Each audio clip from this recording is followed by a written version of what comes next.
Hello, hello. It's Wednesday, my party. Welcome.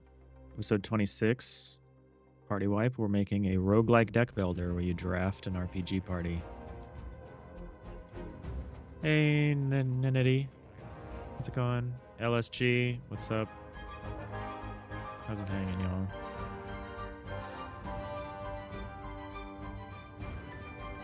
We're working. We're working here.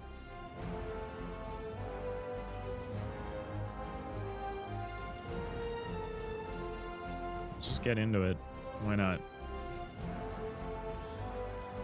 So, this is a card game. It's also a turn-based tactics game, arguably. So we're creating a system, a snapshotting system that lets us save the game state before stuff happens so that we have the capability for doing things like undo, redo, auto save, all that stuff. We're building it into the basic framework of actions, which is kind of what's required. Some stuff you can figure out later and snap on. This feels like this has like a very fundamental impact on the way we do everything. So we're doing it now.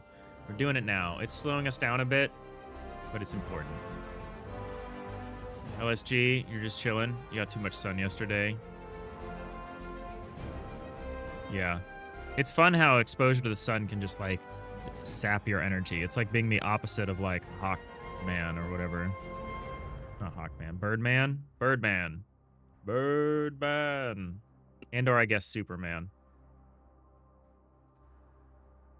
In the continuities where people are like, Superman gets his power from the sun. Hey, Spunkius, how's it going? Nanigans. LSG with the 7-stream streak. Nice.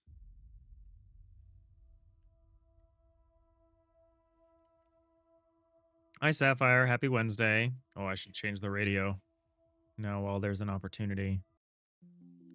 Here we go.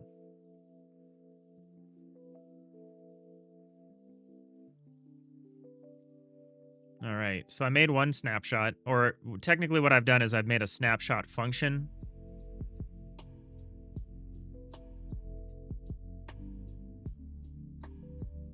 Really trivial for these examples, I think, for the card piles and stuff. It changes the way we do a lot of things, though. Like, we can't hook anything up in the editor. Now we need everything to run through ready functions, because anything that gets snapshotted is going to get replaced.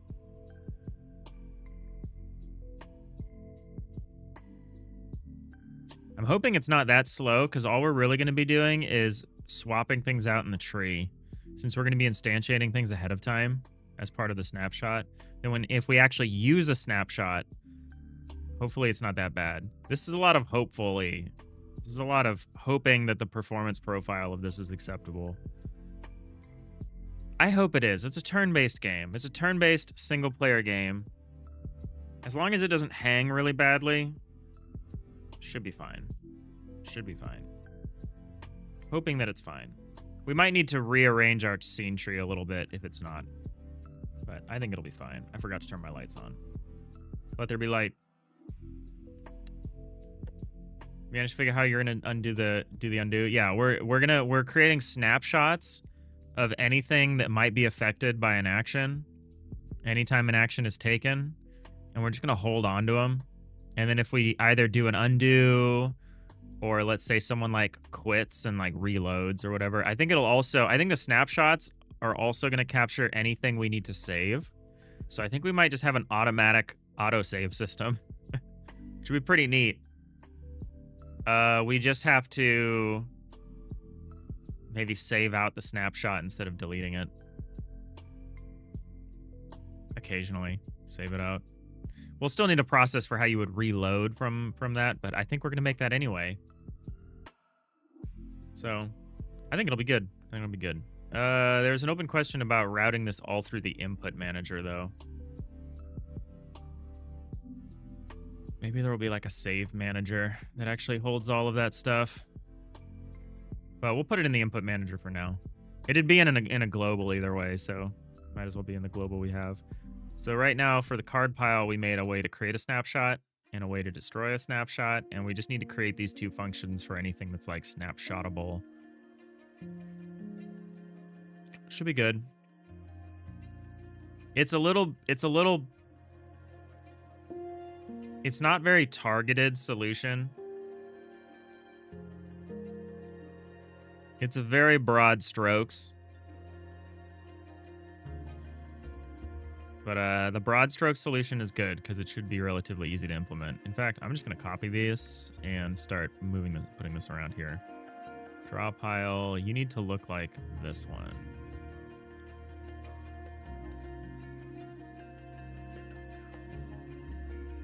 So these are built-in functions. Should these be above? Probably.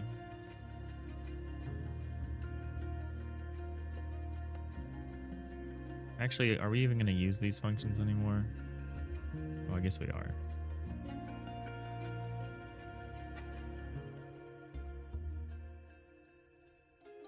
But yeah, there's some rework that we need to do to a lot of this stuff. Like I said, about initialization and like connecting signals and all that stuff. But it should be pretty straightforward.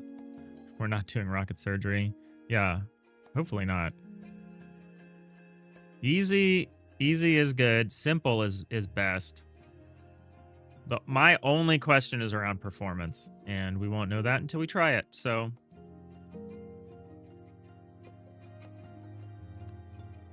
this should be cool. And yeah, we might get some stuff for free, like an auto-saving system. I mean, free, relatively free. Preview button, we are not going to connect that way. Actually, I guess we could, huh? I guess we could.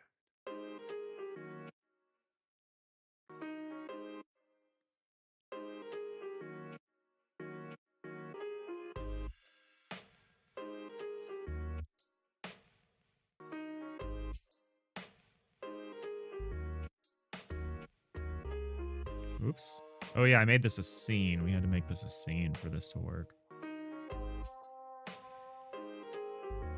So how are we going to... Oh, we're going to emit a signal. That's what we're going to do. We're not going to have connections. We're going to just emit signals. And then what we'll do is we'll connect these signals somewhere. I think I decided I wanted to connect these to the card manager, not the input manager.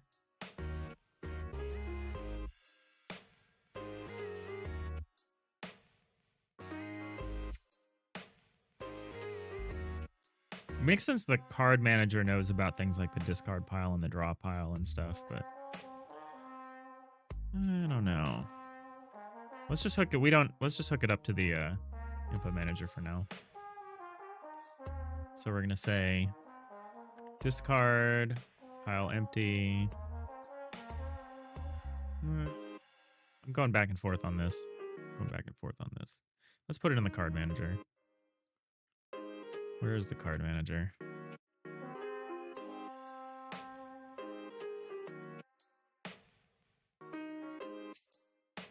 Where is the card? There it is.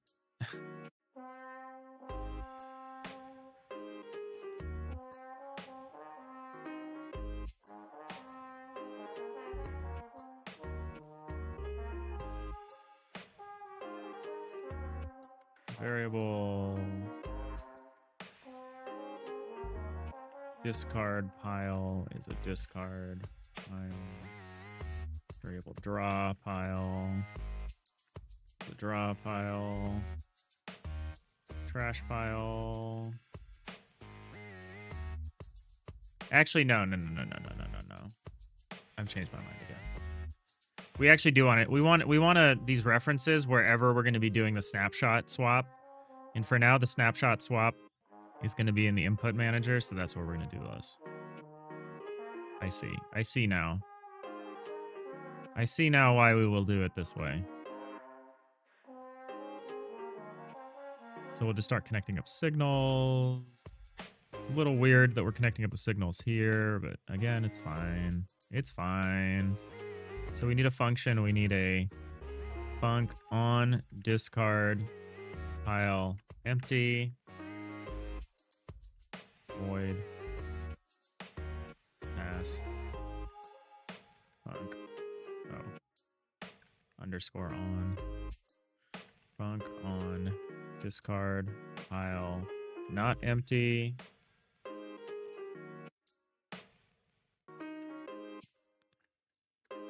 Funk on. Draw pile. Empty.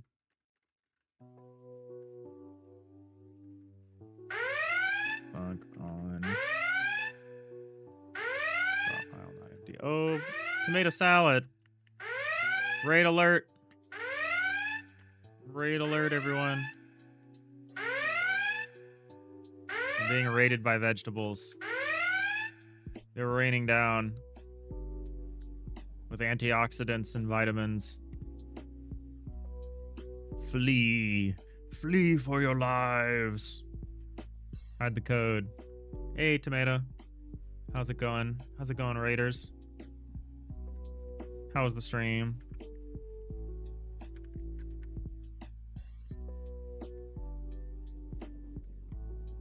Give me that shout out. Even though we're just getting started here, so I think these are all your viewers. Good evening. Rocket Surgery sounds like the name of an interesting small game. Somewhere along the lines of like Operation and Keep Talking Nobody Explodes. That actually does sound pretty good. Rocket Surgery. Like Rocket League, but Operation. That'd be pretty good.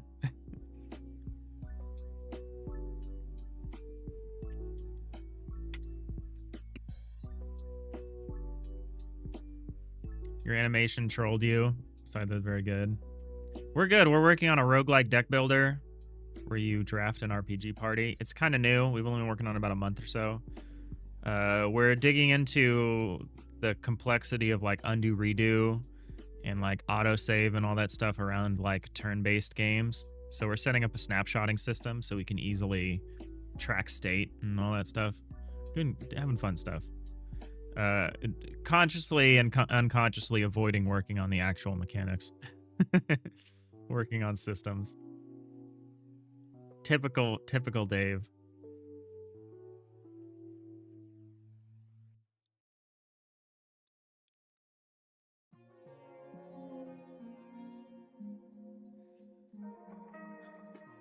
I don't know if I can show what we've got going on here. No, crash.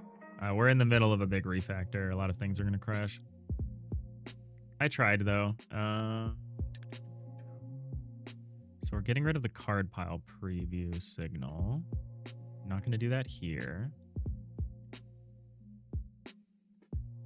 So we need const draw pile. The draw pile.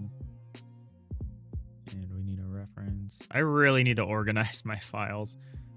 I was doing good with a lot of folders and stuff, but anything that I don't have a folder for, I'm just dumping in the main resources folder. It's getting a little out of control, but it's fine. Godot makes it pretty easy to move files around, if nothing else.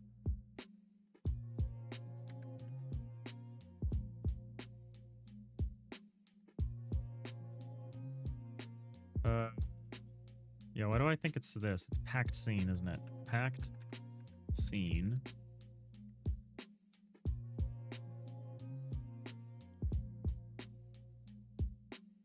These are emits. So we'll say if is empty. Just grab this.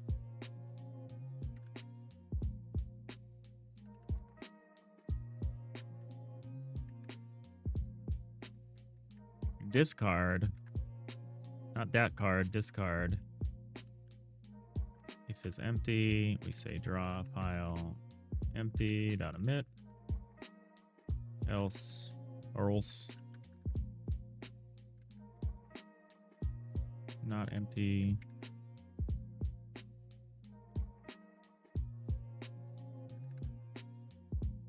Oh, we don't exactly need to emit this every single time, do we? But I guess we can. I guess there were no consequences before, really.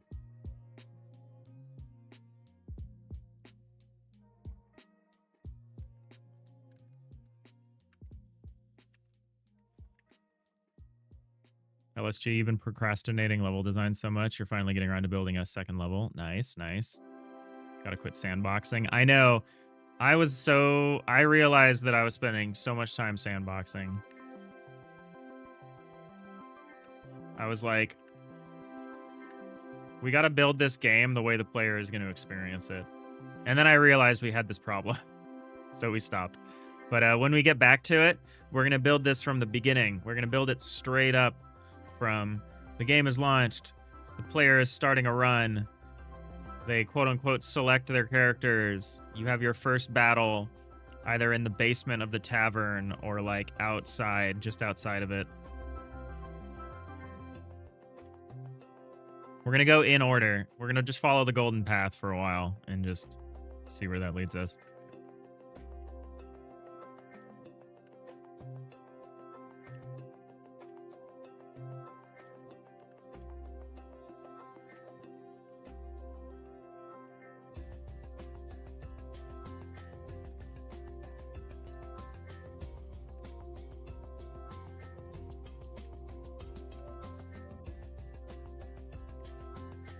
Manigans, you think you're finally getting close to be able to design one level? Yeah, there you go.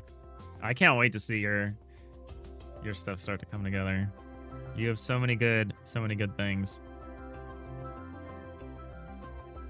I saw you start to think about how you would animate a tile map. I've thought about that. Doesn't seem like a good time. I didn't want to put my characters in a tile map.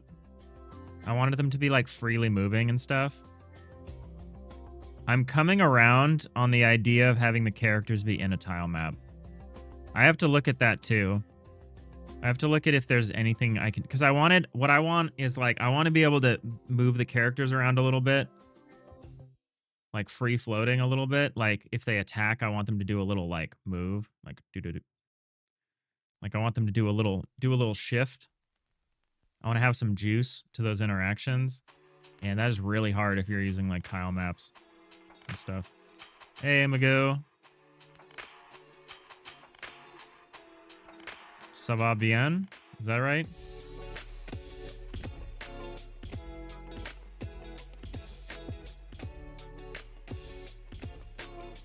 LSG, you did the exact same thing. You tried to start the golden path. You got hung up needing a scene manager and save load system to support it. Exactly.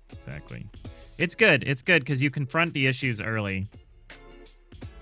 I think it's still a good thing to keep in mind. Versus, you know, getting sidetracked on like sandboxes and editors and stuff. I think it's good to keep the golden path ever in mind here. Like, what is the player actually going to encounter?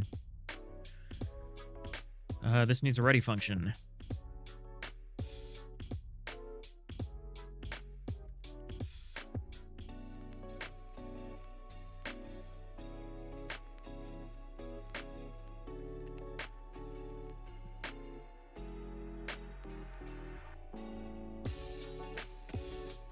Oops. Yeah. We're going to say input manager. No, we're going to say draw pile empty dot connect input manager on draw pile empty.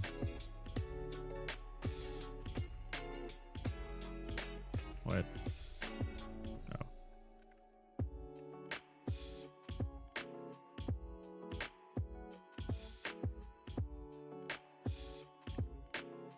Not empty.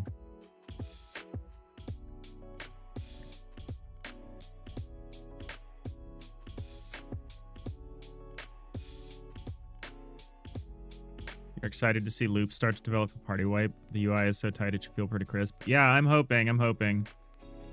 I have an idea for how I want to set up the undo redo buttons. But I'm being strong and I'm gonna wait. I'm gonna wait a minute to set those up. We need to be able to actually do the thing before I start giving you buttons. Do the thing.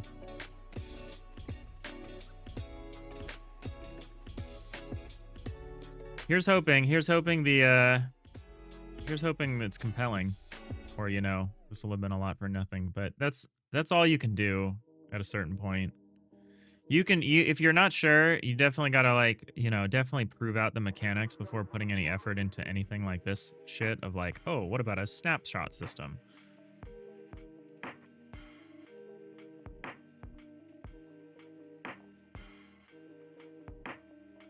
But we're kind of presuming that there's something here. Because if there isn't anything here, you know, we'll just do something else. We'll just drop it and do something else. But, you know.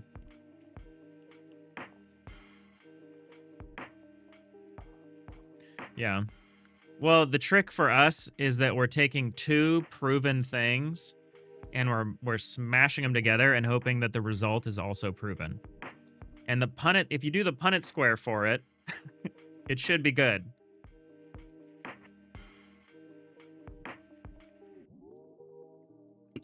But it's not guaranteed.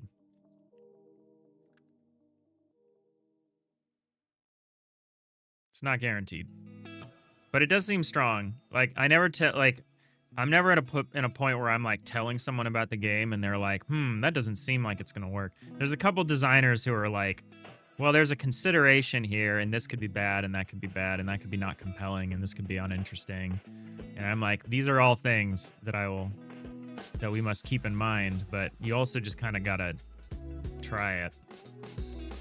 You can only thought hammer so many things out before you gotta just try it.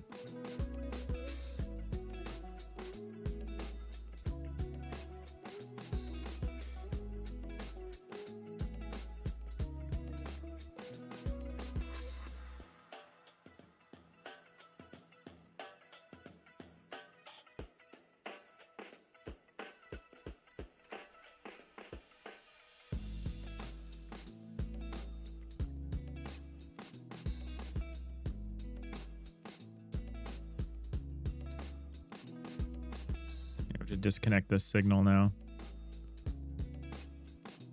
to be consistent. Oh, where the hell is this signal? Oh, is that just like a leftover graphic? If I reload this scene, will it not be there anymore? Yeah, okay, good. Having a lot of reload the scene, reload the project, reload the whatever kind of errors. Not horrible, but certainly not great. You're hoping for hoping for chocolate and peanut butter and not oil and water. Yeah. Yeah. The two aspects feel pretty harmonious to you. I think they feel harmonious to me. I do look at the map and I worry, like, how am I going to make the map interesting? But I think it should be fine. I need to be able to zone areas out. And I have some tiles that let me do this, like walls and tables and stuff. I kind of want more. I kind of want, like, gaps or something. We might eventually make a sprite that's like I guess what we could do is we could adapt our wall sprites, but I kind of want to make like a bottomless pit situation. Because we just need to be able to like create choke points and create like topologies that are interesting. Because that's what Into the Breach does, and that's why that's compelling. I mean, well, actually, Into the Breach turn-based tactics are compelling because of the buildings, because of you have to defend these things that can't move and can't defend themselves. And we don't have an equivalent to that, but hopefully it'll still be okay.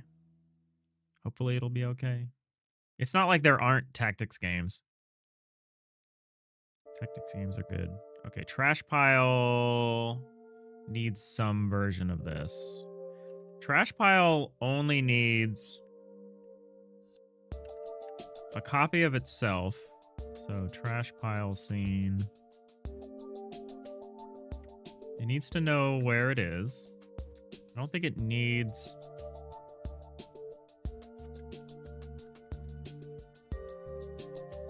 I don't think it needs much compared to the discard and draw piles. Like, it doesn't need any signals.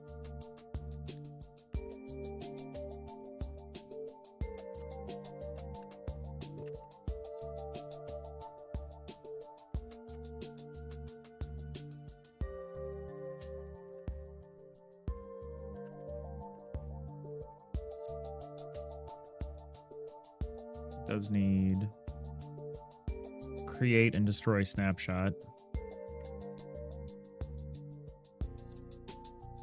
Do I need to like disconnect signals before I queue free something?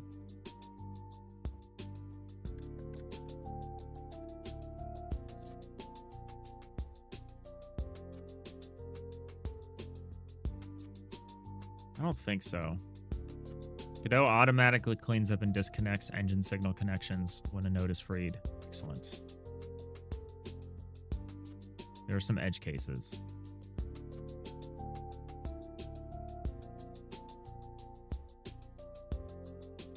I guess there are potential issues if you fire the signal as you queue and oh yeah, because so there are some exceptions that we might consider. So like when we destroy a snapshot, we do clear and free, which removes all of our cards and frees them. Removing all the cards will trigger handle container empty, which will fire discard pile empty dot emit. But this signal doesn't reference itself, and it doesn't cause anything to happen to itself. It affects only another stable thing that won't be destroyed. So I think in this case it's okay.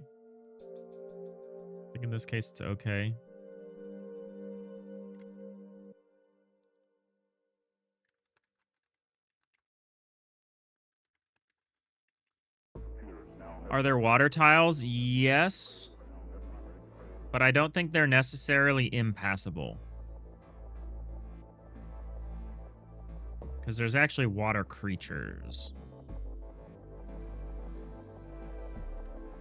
There are water creatures.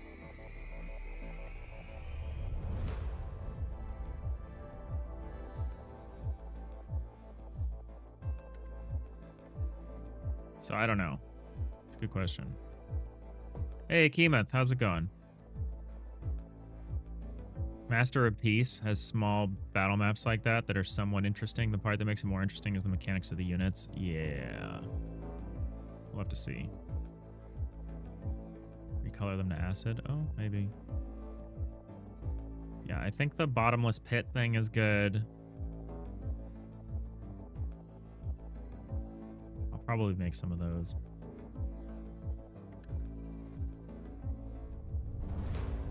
Yeah, I think the abilities are going to really be the differentiator.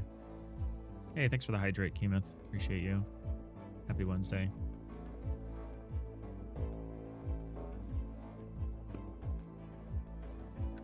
Master of Peace. I'm not sure if I'm familiar with this. It's 10% off right now.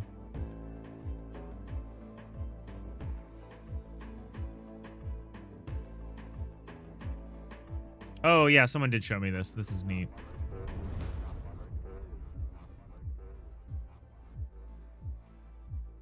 I like the character design a lot. It's really, really, really juicy. Crazy that it's only got a couple hundred reviews. Been out for 6 months. Oh, it's an early access. Oh, they got a bundle with Sol Sesto. That's good. That's good for them. This is a gorgeous game. Boy, I like their roadmap. We're going to need to make a roadmap. They're doing quarterly updates. That's nice. I think I'm going to do monthly updates if I go into early access at some point. We'll do something where we'll have like a new playable character each update. So we'll do like 5 or 6 months of updates or something. I think we'd do 5 updates. Something like that. 5 or 6.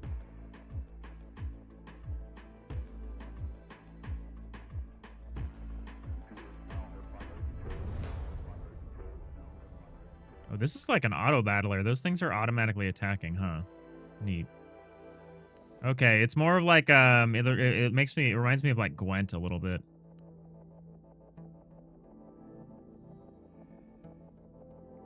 Very cool.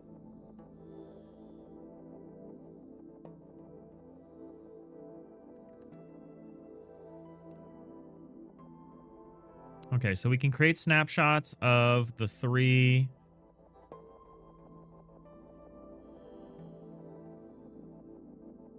I'm a little worried that like reloading all of these character sheets is going to be like crazy involved.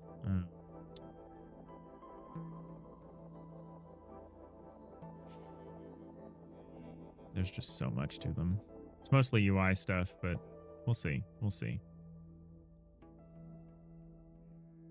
I need to just, it's providing a lot of anxiety not knowing what the performance profile of doing this is going to be. So I just got to finish setting it up so we can try it. And then we can address problems if there are problems.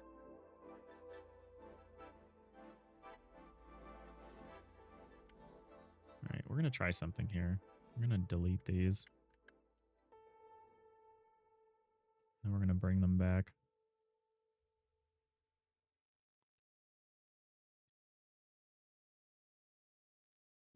Why? I hate this gray script thing. This gray script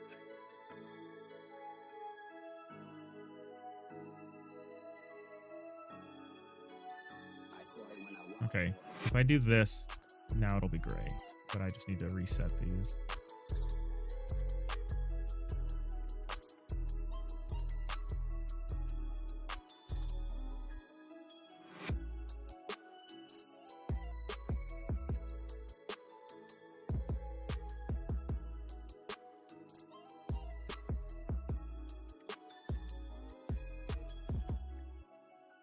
I don't know why that bothers me so much, but it does.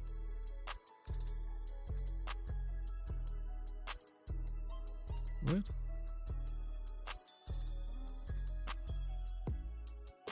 Why do you hate crazy? No, it's just this stupid thing in the UI where a script is either gray or it's white depending on when it was added. I fixate on little things. Also, why is the icon for this like this now?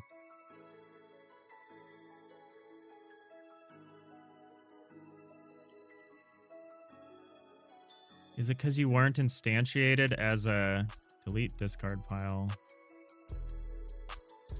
Add a node. Add a discard pile. It's just all dependent on how you create these things. It's really annoying. It's not something you should have to deal with. It's so dumb. I get fixated on dumb things. Don't pay attention to me. Did I write down what this thing's position was? I didn't, but that's fine. It's fine. I know what position it is. Sure. 356. This one was 89, 356. What incredible memory.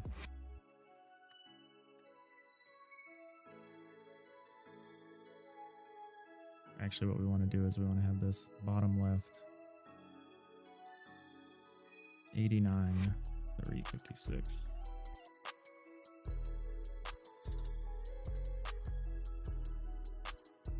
Hey, 5 NNO. Snow?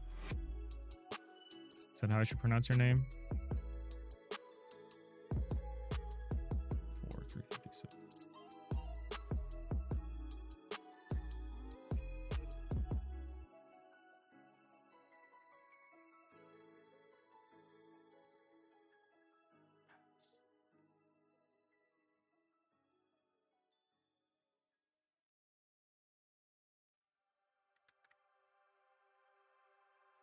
Theme overrides.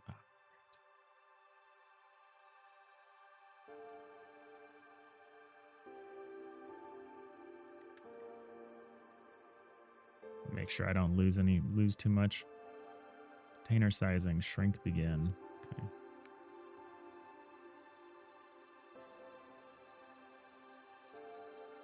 This is like my one shot to change these so that they'll stop annoying me. Gotta take it. Gotta take my shot here. Theme overrides, mouse. At least Godot tells you all the things you change. So we're gonna delete that. We're gonna add a new draw pile. Do that. Do this.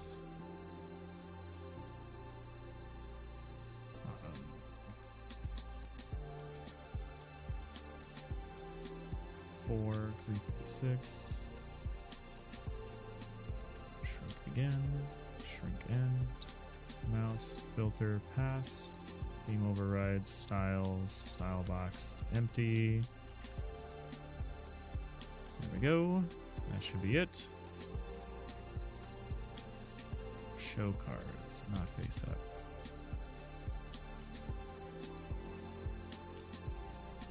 All right, I got what I wanted. I got my nice gray scripts. And it's, to be clear, like, I don't hate the gray scripts. I just want them to be consistent. If your script comes from your custom class, it should be gray.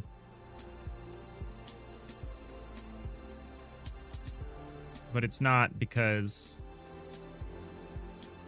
I'm dumb and I didn't build these correctly.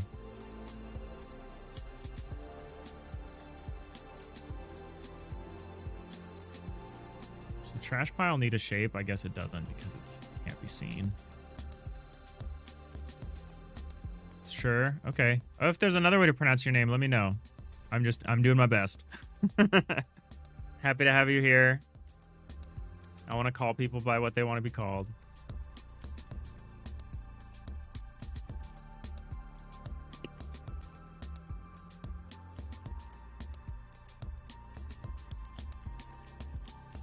Script temperature enabled? Oh no, I don't like that.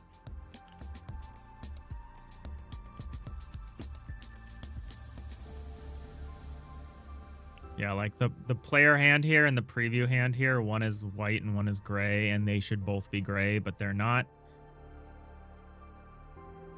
Any script that's a custom type, that's part of the node, that's part of like the definition of the node, should be gray. But the thing is, if you built the node a certain way, like if you made the node and then attached the script, it won't be gray.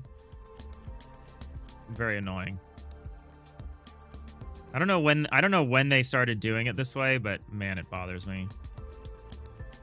It's the difference. If they were all one or the other, I'd be happy, but it's the differentiation that annoys me.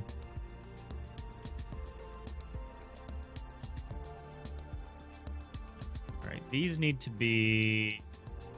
What did I say? I said the preview hand and the player hand are going to be included in the snapshots, so we need to start snapshotting these as well. So these need to be saved out to scenes. And these have a bunch of stats, so this is going to be annoying to do this way.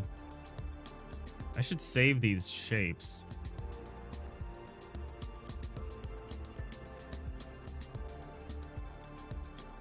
I should save this shape.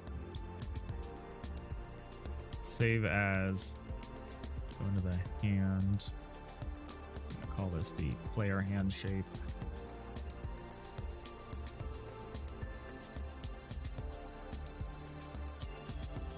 Player hand shape already exists. Do you want to overwrite it? No.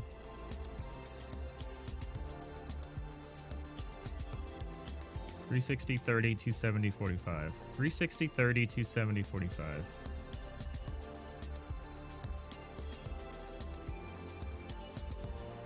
Okay. Cool. Cool. 320, 432. Save this out to a scene. All right, Kemoth. Script temperature. Very weird. I expect a script to show blue only if it's tool script. I don't think script temperature is maybe on by default, thankfully. Doesn't seem like it is. Do not reset position. Although I guess it doesn't matter. Because I'm going to do it anyway. Center bottom. 320, 432. 320, 432.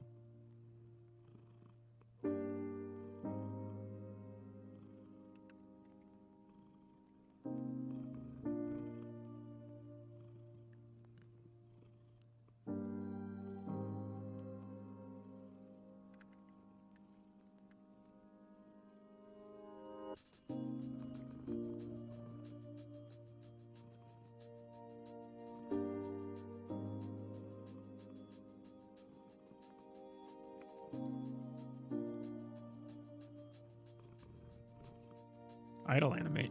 Excuse me. Idle animation's kind of neat. All right, that should be fine. Get rid of all the unique name identifiers. Hey, Amanda. How's it going? Happy Wednesday.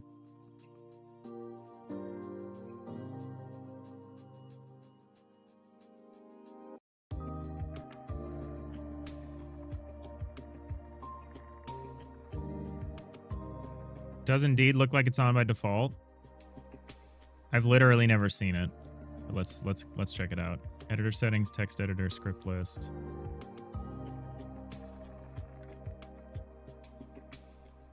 Script list. Script temperature enabled on. If true, the names of recently opened scripts. Let me read the tooltip. Are highlighted with the accent color with an intensity based on how recently they were opened. Their names are highlighted with the accent. Oh, these. So I think it's these scripts that are slightly gray. So I don't think it affects the icon. I think it's just in this script list. So you can see the scripts that I've opened recently. That's kind of neat. I was never quite sure what that meant, but that must be what that means. That's neat.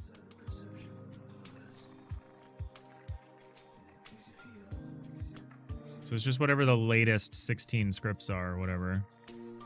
Kind of neat. Was bad Googling on your part. Yeah, well, Googling is hard nowadays. Google is awful.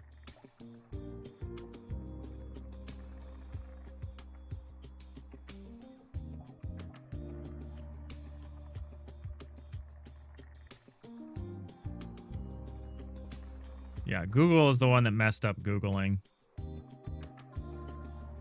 They were the kings of search, and now they're just like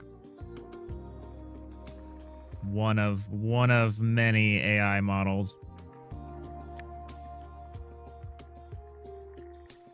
Yeah, there was a commencement speech that, like, I think it was Eric Schmidt spoke at. Casey Muratori has a good video about it. And it was like Eric describing in very passive terms all of the decisions that were made by him that led to the enshittification of, like, the internet. He was like, yeah, what a shame that all of these things happened. I mean, you know, we weren't trying to do it, but it's what happened. It's a real shame, and it's like, you chose this. You did it. Take some responsibility. He's like, wow, it's a real shame how the internet turned out, huh? After all these decisions we made to maximize profit and minimize the public good. Real shame how that worked out. It's like, thanks, Eric.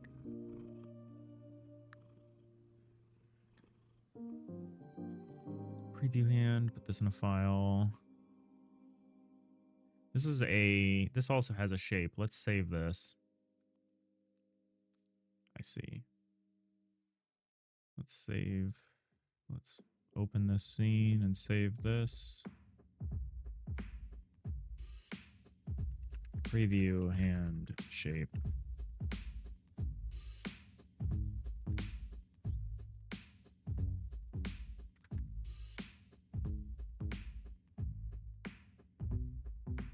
All right, now we need to get these scripts ready for default position.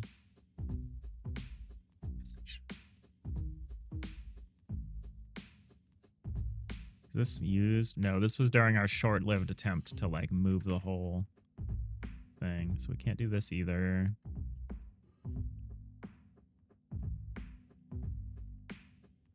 Card drag.connect. Card clicked.connect.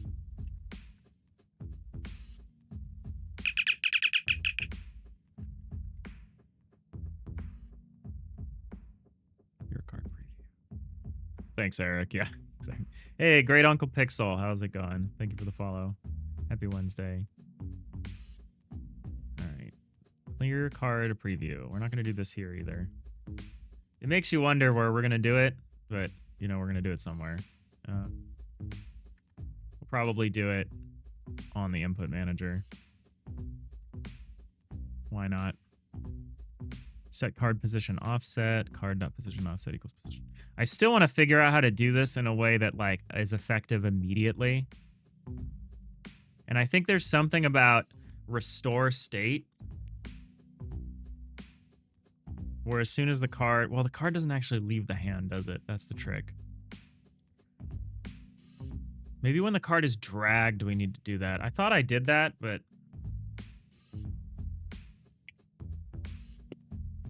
we can try that. We can say set. In fact, I'm certain that we did this, but we're going to try it anyway. Card vector 2i dot 0.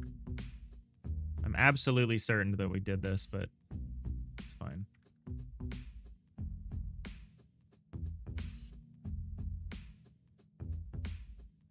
We're not going to actually fire the card clicked signal at all, but we do need to prepare for it. Func on card clicked. Card is a card.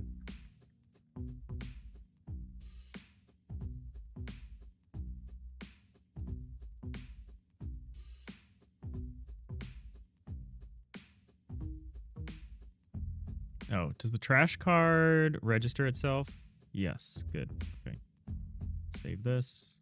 So we're creating a snapshotting system for everything where stuff that needs to be reloaded because we've either undid or redid things. There's really two ways to do that. We talked about it a lot yesterday. There's two ways to do that. One is to have like forward and backward versions of functions so that you can basically play and unplay things. So you can be like, this occurred, and then you can be like, man, I changed my mind. Undo that. And that can work. It requires a lot of setup, and it requires an ability to be able to tell very clearly what the effects of doing something are. And like, we could do that, but it could get pretty crazy. Because it's like, an action could be like, oh, I played a card, and now there's like a knight on the board. And like, that's easy. Another one, the problem is another action could be like, I threw a fireball in a room and like 8 people died. And so now it's like, oh, well, if you want to undo that, now you need to like somehow have kept copies of all of those people that died. And then recreated those copies in the scene. And that's tricky. Like you'd have to know all of the knock-on effects of every single action. And so we're taking the other approach, which is to just take snapshots of everything before an action occurs, and then if you decide that action didn't occur, you just roll back to the last snapshot. And I'm really hoping that Godot, that this game is small enough scale that Godot just handles it. And I don't know if that's true, but I'm really hoping it's going to be true. We're going to have to do some profiling. If we absolutely have to, we can just narrow down the number of things that we snapshot. We can just be a little more precise about snapshot targets, but we'll see. It's really hard to have a system where you could be like, hey, did this thing change as a result of this action? Okay, then if we do an undo, we'll roll that thing back. And it's like, but if that thing didn't change, we don't need to roll it back because it's identical.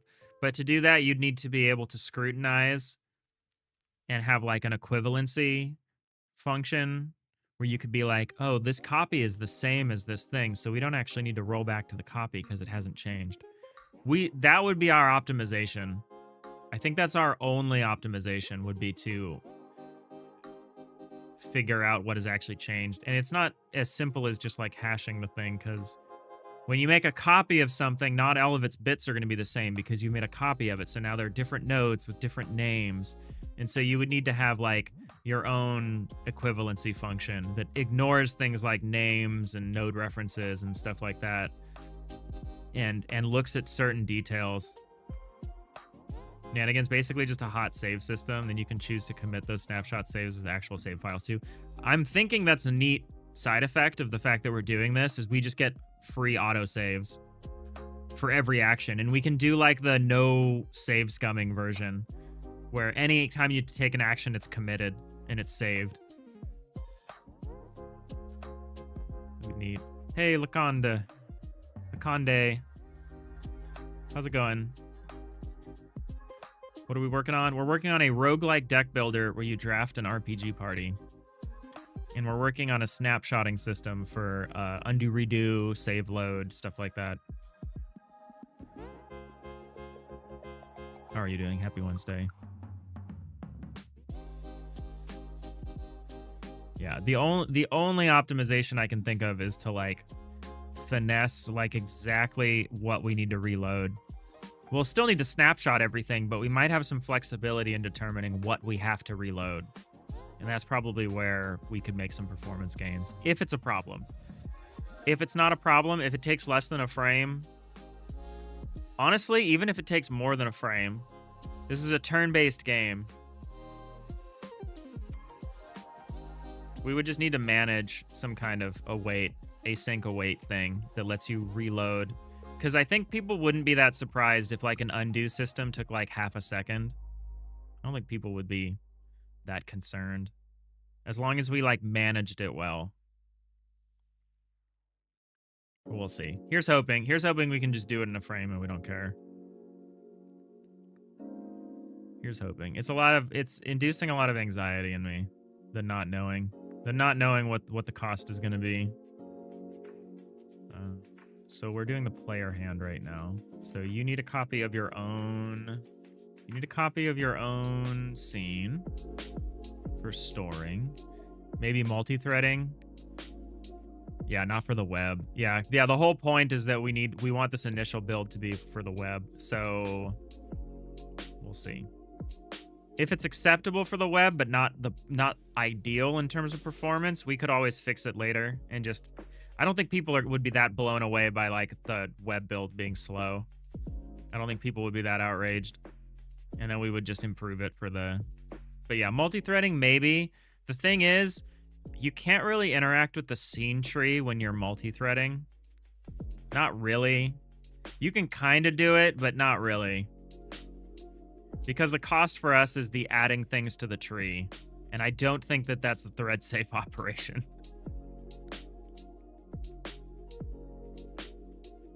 But I could be wrong. I've been wrong before and I'll be wrong again.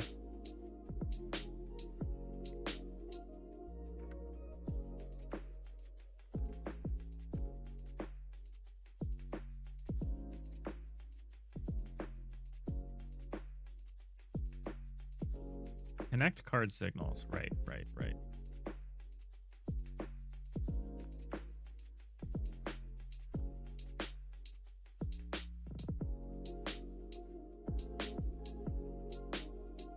So down here we need our... Actually, is down here too far? I never know where to put these things. I want to put them... I think I'm going to put them here between our built-in functions and our signals.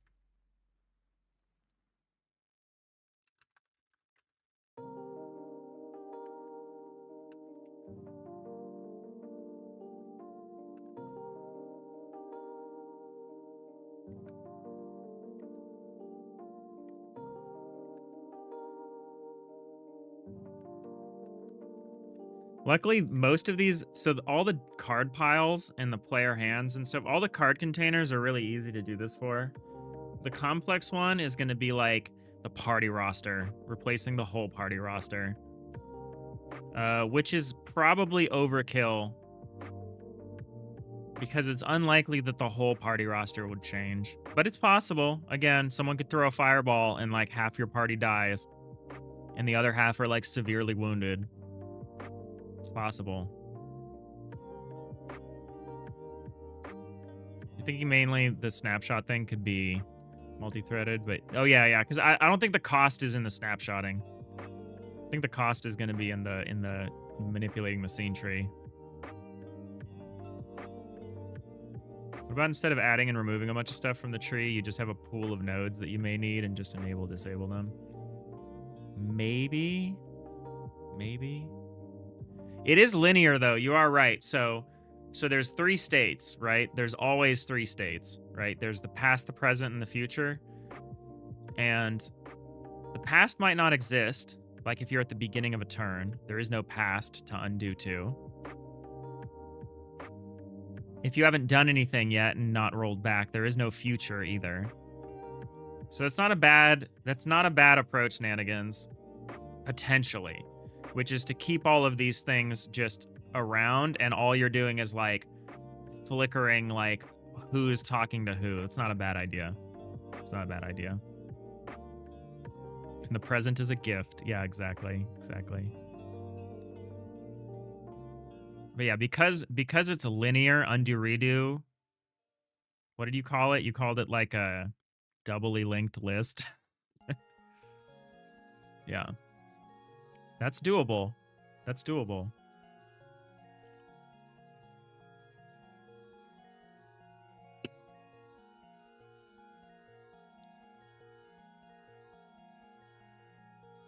We could do that. We could pool timelines. You'd still pay the cost somewhere is the thing. You'd still pay the cost somewhere, but maybe you could obfuscate it a little bit and hide it. But yeah, you're right. That's also premature optimization. So we're not going to worry about it yet.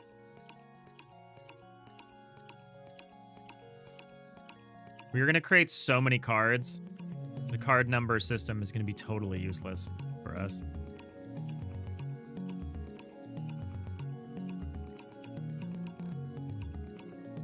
All right, the preview hand is going to be totally broken now, so we don't know anything about these. We probably eventually want something here.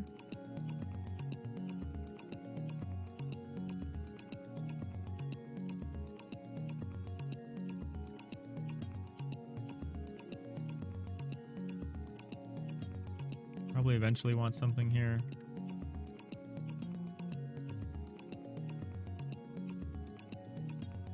These are going to need signals, some of these. Cost is in memory with seemingly inexpensive assets. Well, there's that, but also I'm thinking of, you know, you still are going to pay the cost of adding the things to the scene tree or something like that. Yeah, I guess what you're saying is, well, no, you'll still somewhere you have to pay the cost of adding and removing things from the tree. We could just move it around so that we could move that cost to certain points in the scene, in the turn, where maybe the player is more willing to accept that there's a slowdown, or we move it around or whatever. Yeah. We could maybe hide it. So what we would be doing is we'd be moving the cost from the undo, from when you click the undo or redo button. We'd be moving the cost to like somewhere else. Hiding it with an animation is not a bad idea either.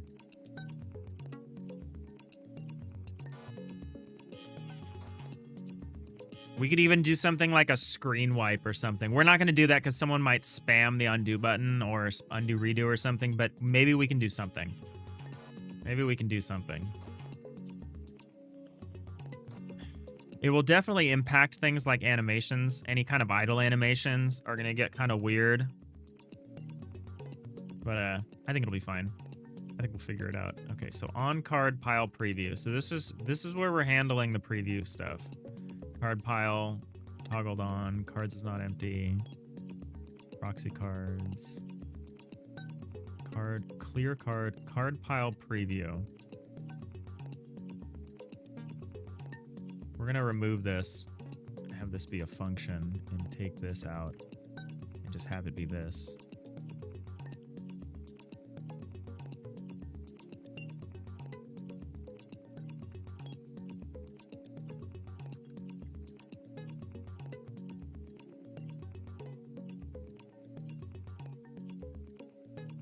Yeah, we'd have to do it in a way that doesn't look weird if you did multiple undos in a row. But hey, maybe that's not bad. Maybe that's not bad. We would just have some kind of... We could just do some kind of wash or some kind of effect or something. We could do something, possibly. You're tempted to do a screen wipe? Yeah, I'm tempted to as well. for your camera transitions in your game, because while you totally could lerp the camera, you think it's unavoidable to get pixel jitter as the camera rotates. Yeah. I hate moving the camera, especially in the pixel games that I do. Because, yeah, no matter what you do, there's some issue with it. Especially if you're rotating. Especially if you're rotating. But even just moving the camera can be annoying sometimes. So, yeah, I like that. I love that this game doesn't have a moving camera. That makes me very happy. Actually, it doesn't have a camera of any kind. Just has the viewport. Preview hand. Self. No issues over there as long as you keep everything in physics process. Well, you're making a 3D game. You monster. There's some weird camera stuff in 3D for sure, but you don't get pixel jitter.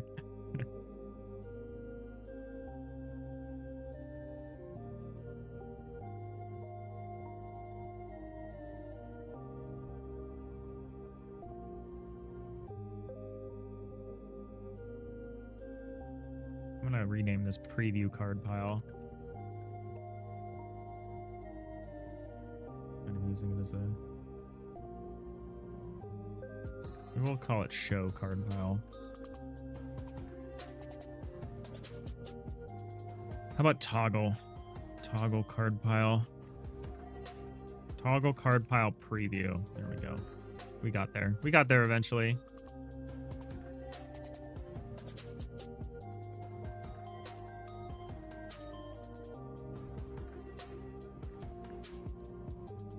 So this is going to break a ton of stuff, but that's okay. That's okay. So these don't move. Actually, I guess they do.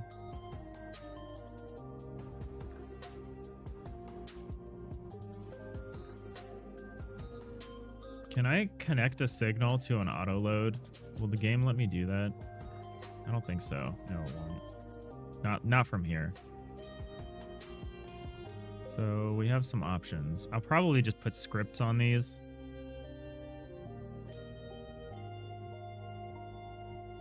But for now, we're just going to ignore them.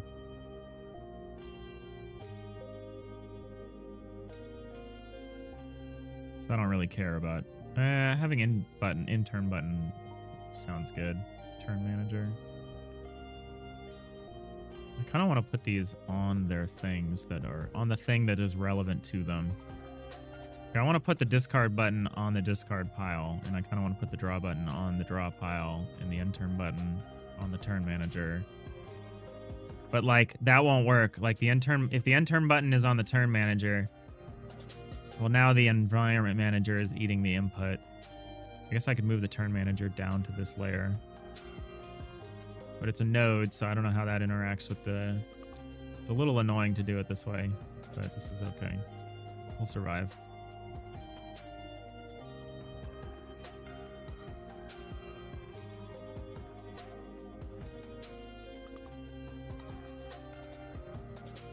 We're gonna not worry about this for now.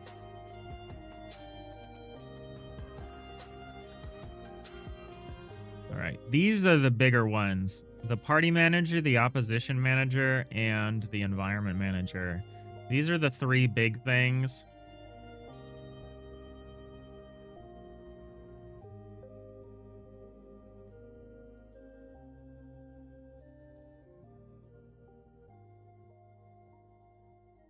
These are the three big ones.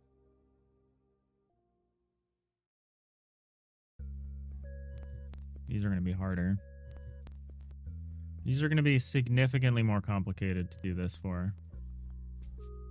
They have so many signals.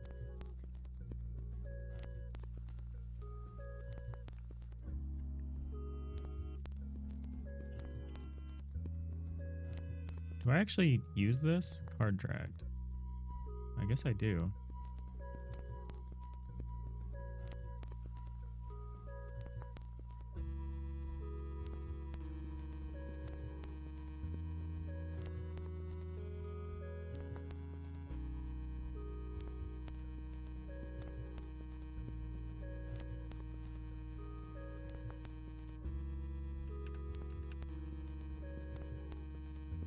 so how are we going to manage this? So this whole thing needs to be able to take a snapshot.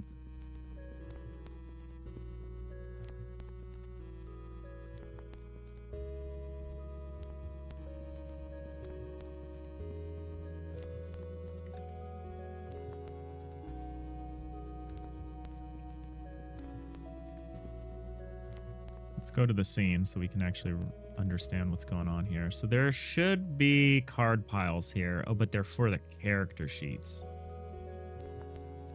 Huh.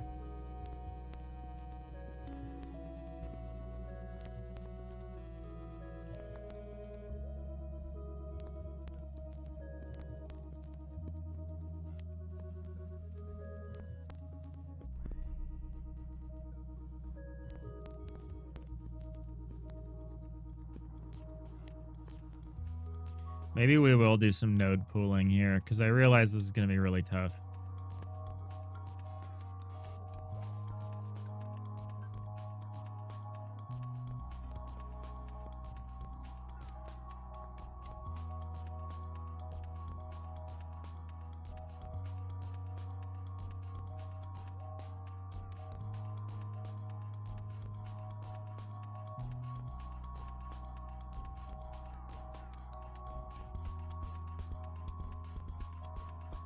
We're going to have to add a bunch of stuff to this.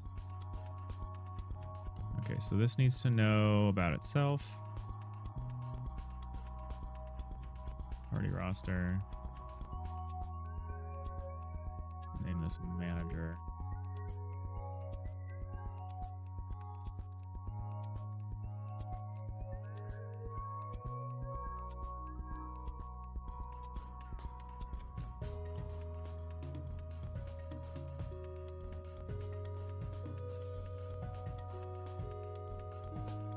So this thing basically needs to build a copy of itself, which is a more compound activity.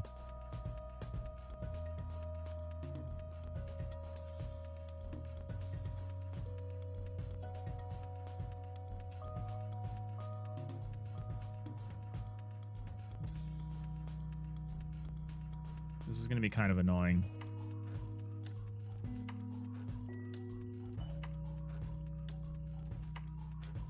It's not just a matter of...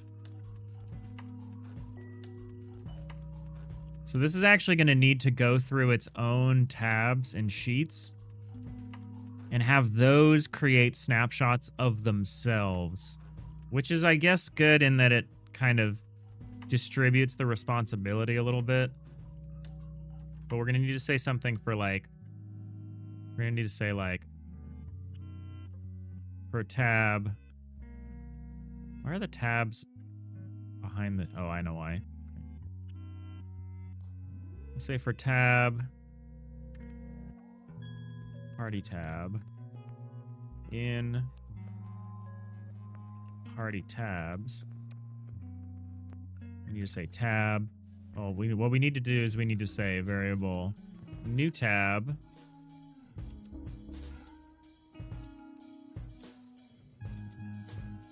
Party tab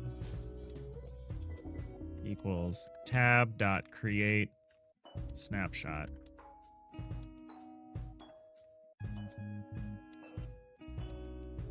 And we'll need to say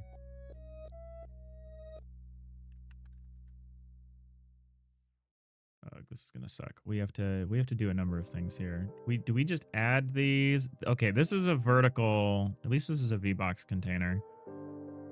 So what we want to do is we want to say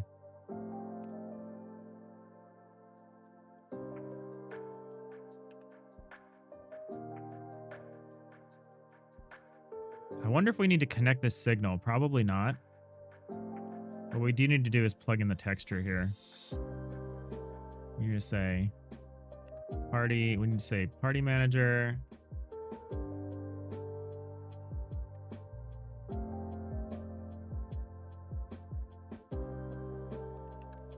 Party manager. Okay, what we're going to do is we're going to say variable new roster is a texture rect, and it equals party manager. Say new party manager. get node.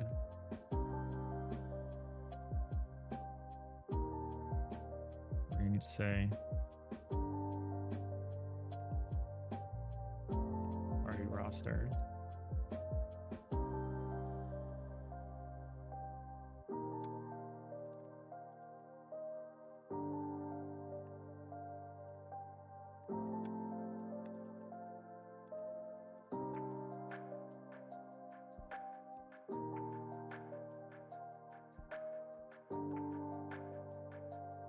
Okay, this is not gonna work.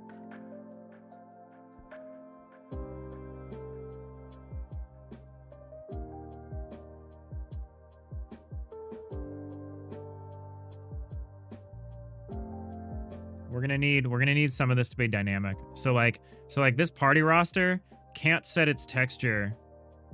Oh, but it does so in ready. Party roster.texture equals roster mats roster count. So all we need to do is set roster count. That's okay. Okay, so I've already got it somewhat set up the correct way, which is we drive a lot of this stuff because I can't, even though we're in a scene, I can't actually call get nodes or get node within the scene, which is tricky.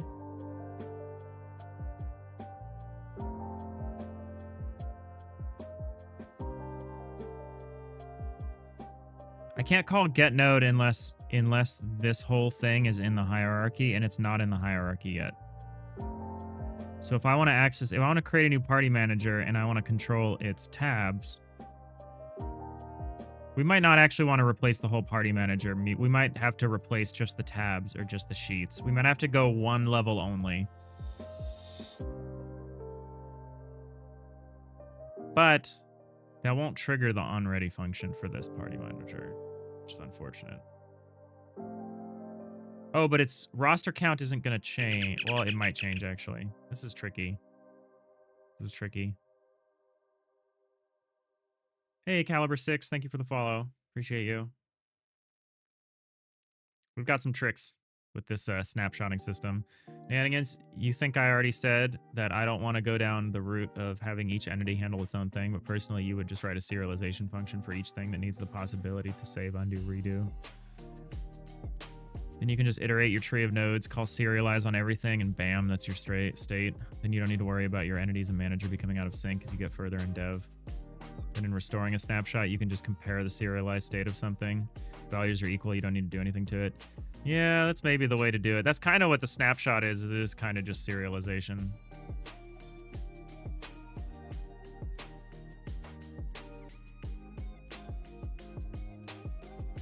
That's arguably what we're doing, though. Hard to iterate a tree of nodes that's not in the tree, though, is the issue that I'm confronting at this exact moment. Because I would love to just call down and be like, hey, I need you to serialize yourself because we're probably going to be reloaded.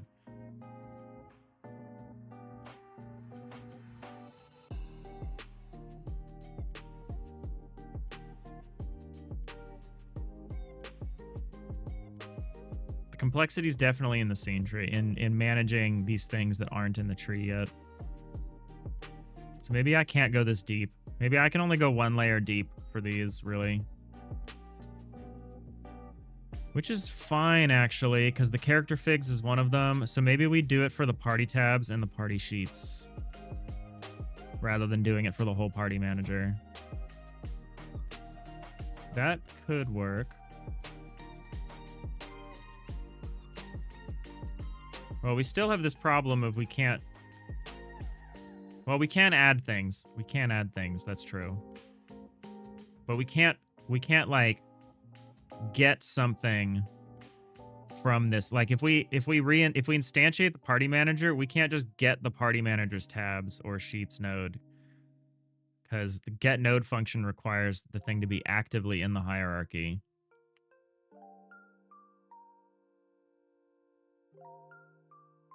So I think we'll just keep things like the managers consistent, and we'll just have some, we'll just push down the area we care about.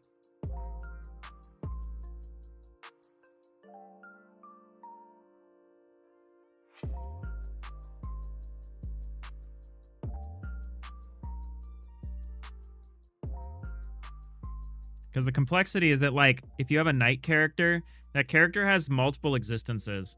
It's a tab in the roster, it's a character sheet, it's a figure on the map, and those are all different things, and we just coordinate them all.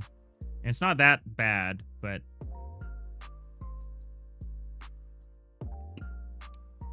I think that's the way. I think rather than trying to recreate the whole party manager, we will recreate these things. We will go a little lower rather than trying to recreate this whole nested nonsense. Although that does just push the problem down one, because we do need to recreate the whole character sheet, and the character sheet has all of these things. It has all of these equipment pages, potentially a lot of equipment pages.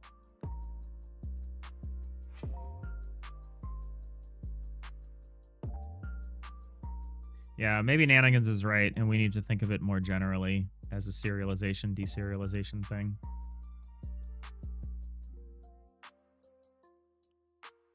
All you care about is the unique data for those things. The minimum data you need to reconstruct it. Yes. That's true. That's true.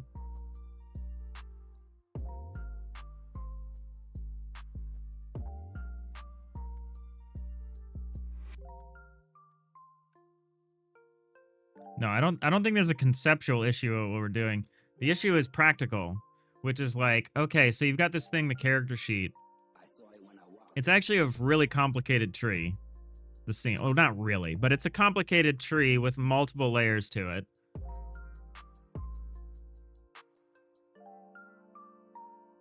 You need to recreate the whole thing, but without being able to get the nodes in it. I guess what we need... Because what I want to do is I want to recreate it before we need to add it to the tree. And I can't do that this way. As far as from what I know of how Godot works. Like if I create a new character sheet, if I instantiate a character sheet, which has this equip pages thing, I can't actually get this. I can't get this. Because I can't go character sheet.get node equip pages. So I can't fill out the equipment. I also can't fill out the stats.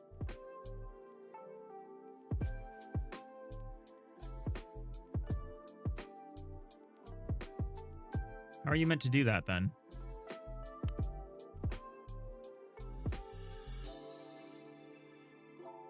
Yeah, I just unrolled my custom setup method. I really don't want to make another one. There's got to be a way to do this. That you just need to wait until it's instantiated. Well, so what the Godot docs are telling me is that I can't call getNode unless the thing is in the tree. So if I have a structure that's more than just...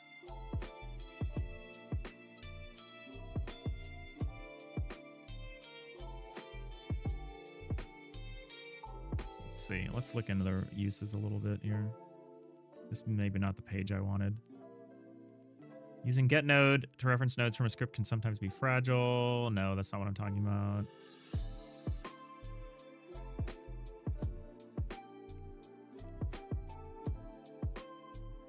This isn't what I wanted to look at. Using the scene tree. Maybe this is what I'm talking about.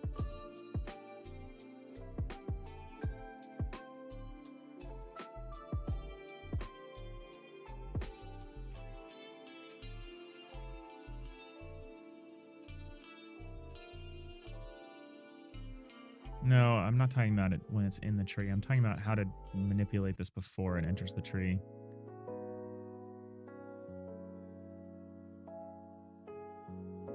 Well, they don't get added to the tree if I don't need them. So maybe we have to do your suggestion. Maybe we have to do your suggestion of having past, present, and future all existing in the tree, and we just switch between them. If you instantiate and add child, then you can get node. See, what we want to do is not do the add child part. Not at this moment.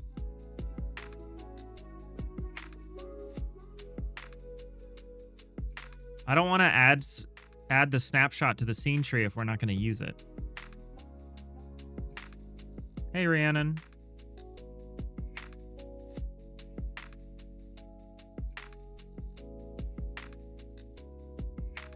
What I want to do is create my snapshot of the thing, which does involve instantiate and whatever.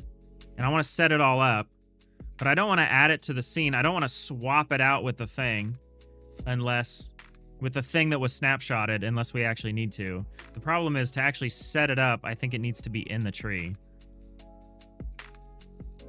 You're struggling to understand why you're creating snapshots of things before you ever will need them. So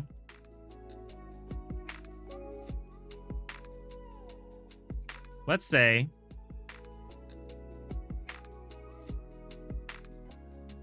I'm about to attack. Let's say I'm about to attack. Let's say I'm about to play a card that levels up a character. So it like totally transforms the character because it levels them up. So all of their level cards get deleted from before. They get trashed and whatever. Whatever. Let's just say I have a character. I'm about to play a card on this character, which changes the character. I want to create a snapshot of the character before I play the card of the character in its current state, right? So I want to create that snapshot. And then if I undo, I want to go back to that snapshot. When I go back to the snapshot is when I want to put it in the tree because it's going to replace the new version of itself, right? We're going to swap in the old one for the new one because we're like, we've actually changed our mind and we want to undo it. But I want to build that character. I need to. It's not want. I need to build. Well, I guess I don't need to build it. I want to build it before I need it. But to do that would involve me instantiating a scene and setting up all the children of the root node of that scene. And I can't really do that until I've added it to the tree, which is what I don't want to do.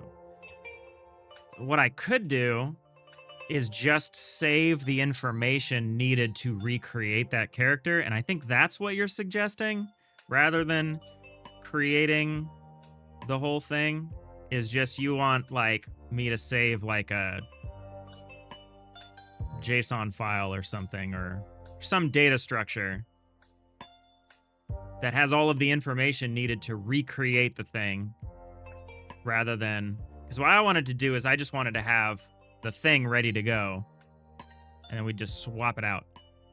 But that sounds not possible. You would suggest saving the information only also? That's annoying. But I guess that's probably better. And then, yeah, it really is just serialization.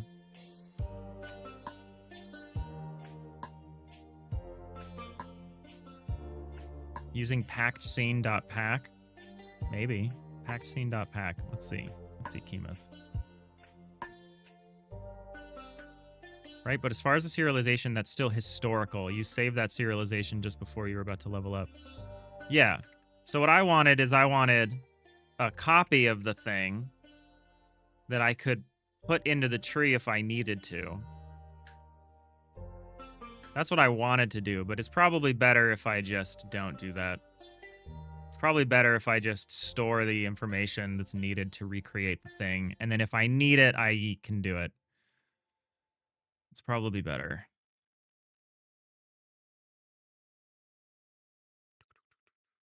Let's look for this pack function. Pack. Packs the... Why does this say path?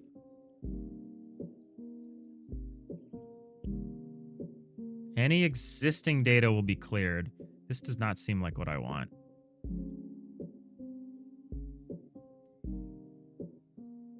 Packs the node at this path and all sub-own nodes into this packed scene. Any existing data will be cleared. That's probably not. That would be cool. I thought for a second we would have something here, because that would be ideal. If we could just pack up the node, if we could just pack up a scene and save the scene in its current state, and then like reinstantiate or something, that would be amazing.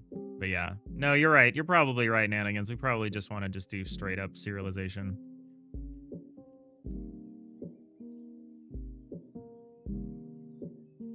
It should work. It doesn't sound like it's going to work. See node.owner. The owner of this node. The owner must be an ancestor of this node. When packing the owner node in a packed scene, all the nodes it owns are also saved with it. Okay.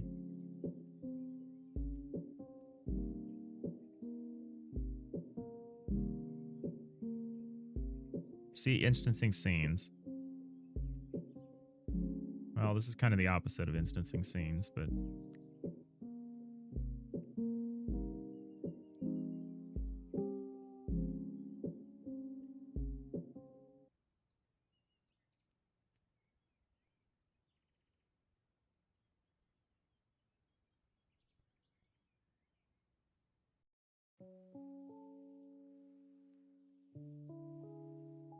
If you undo that serialization, the only difference will be the level up stats. So your serialization function on your character can check what those stats are different and just reapply them. Well, Nanigans, there's also a bunch of cards that we have to pull out. We have to pull a bunch of cards out of the trash pile. So we also have to save the trash pile's current state. Like, and maybe the discard pile. And maybe the draw pile. Like, we still have to save everything. But I do kind of agree that it might be possible to just save the information needed to recreate those things. I do agree that that might be possible.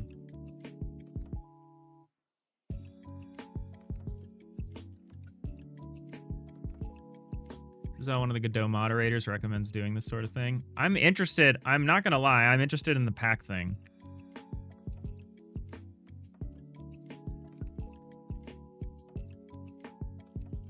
I'll ask Gemini. How does packed scene... What is packed scene? How does packed scene work?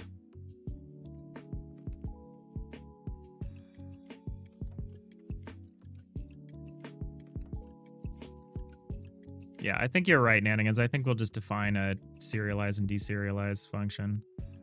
In Godot, packScene.pack serializes a node tree into memory. It takes the target node and packages that node along with all of its own children into a single compressed asset. This behaves just like Godot's built-in prefab or a scene file. Interesting. Okay. Godot takes an in-memory snapshot of your tree. It includes all child nodes, their property values, and their script logic. However, Pack has a strict rule for subnodes. It will ignore any nodes that do not have their owner property set to the node you're packing. What the hell does that mean?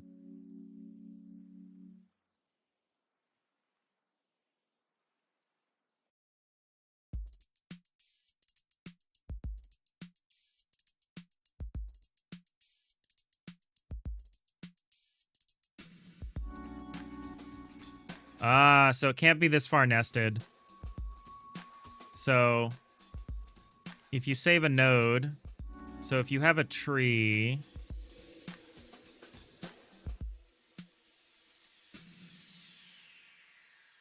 so the rigid's a child of node and the collision is a child of rigid. So if you pack node, only rigid will be saved, not collision. So this would work, but it would only work for a sufficiently shallow implementation. That's pretty cool, though. That could work for the simple case of, like, a node that holds a bunch of nodes. But the problem is that won't work in most of our cases, because most of our cases are really deep.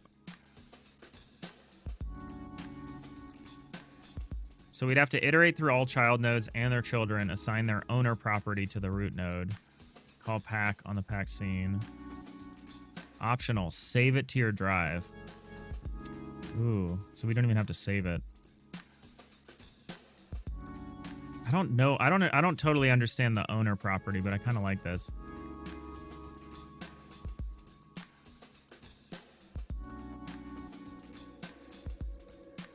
I don't know what that does though, so we're gonna look it up. Like, what? I don't know what the consequence of node.owner is.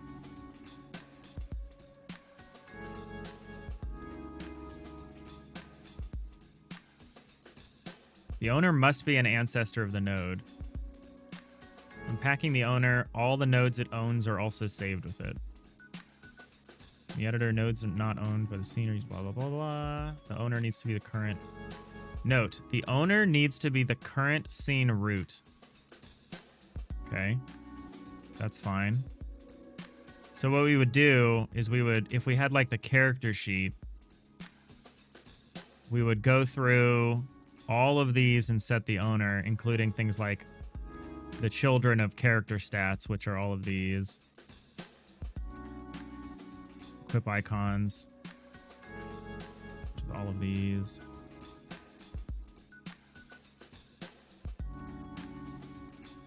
The equip pages, of which there will be a bunch of stuff in the equip pages.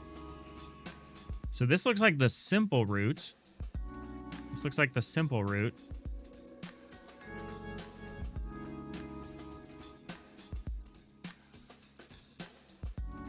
Nanigan's idea is more precise and surgical and would involve way less scene tree manipulation in terms of like, we probably wouldn't actually replace anything. We would probably just swap out all the properties and everything. But Kemoth's idea is simpler.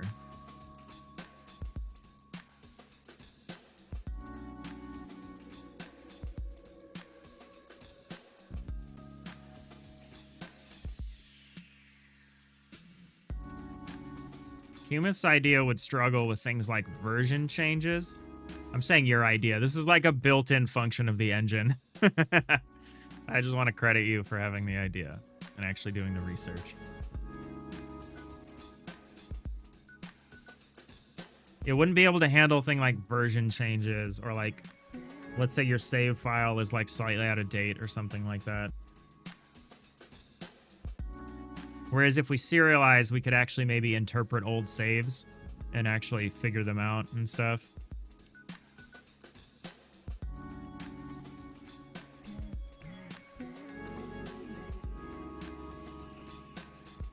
Yeah. It doesn't have to be used for save files. It would just be convenient if it was. It would be convenient if we had one system for both of these things.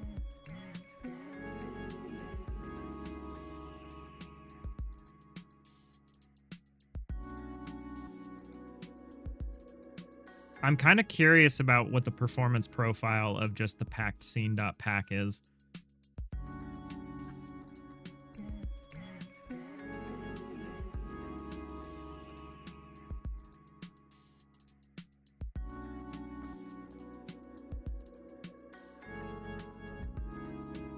Serialization is probably better, but the thing is, it's a lot more work.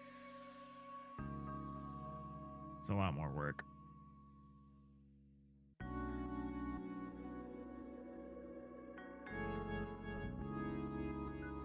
Well, the nice thing is that if we just used serialization, we'd have that like save scumming proof like autosave system. Like everything you did would just be saved when you did it.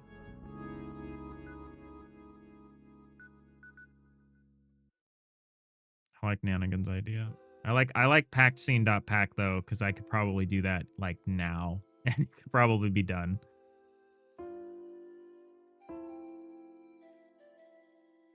Versus having to serialize and come up with a serialization and deserialization system. Let's do a little more research.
You can incrementally implement and test serialization too. Yeah, I could.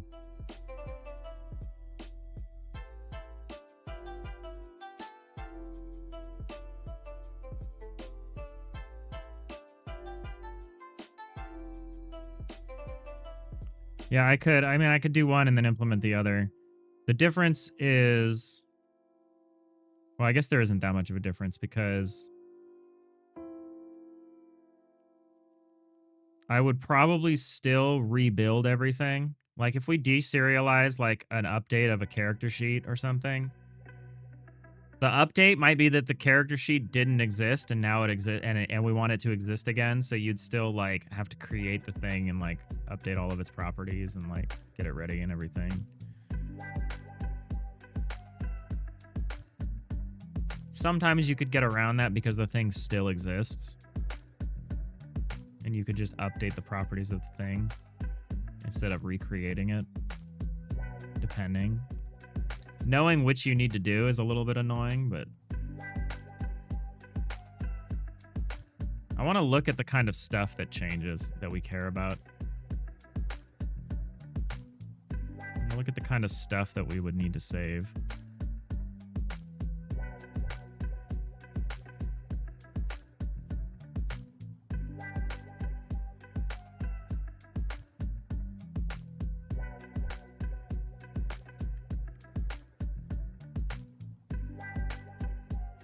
For some reason, me saying serialize keeps triggering Siri on your phone.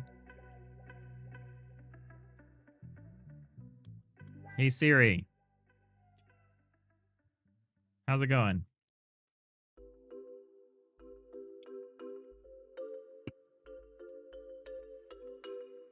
Personally, you just rebuild from scratch every time unless there are performance issues. Yeah. I think what I would want to do is do like a quick check of like, hey, does this thing still exist? Are all of its properties the same? Like, was it not actually affected by the action? Okay, then we don't need to do anything. And then if it's not true, maybe we just rebuild it. Maybe we just rebuild it anyway.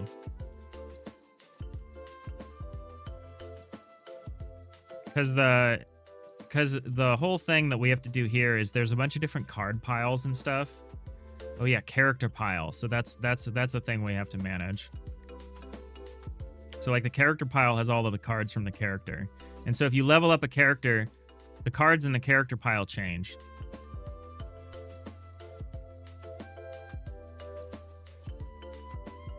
And so we'll be recreating these a lot. And it makes it, rather than try to like pull cards back and put cards back into the state that they were, the place that they were in before, it probably makes more sense. Well, maybe it doesn't. It might make sense to actually just move everything back around.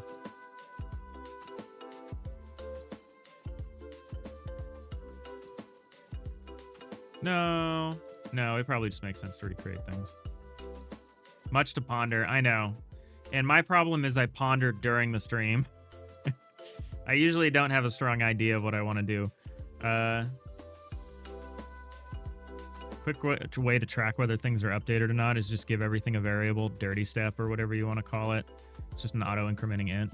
Yeah. Every time you push a snapshot, that int increments. Well, maybe not that.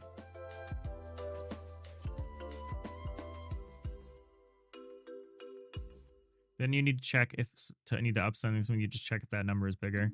Well, that's if we are careful about what we snapshot. I kind of want to snapshot everything. But yeah, a dirty flag is not a bad idea. And just set the dirty flag anytime anything is touched outside of a snapshot. And then whenever we just take the snapshot, we like lower that flag. And then we raise it anytime anything interacts with it. That would mostly work. You'd still need to check to see if something exists at all, because stuff will get deleted.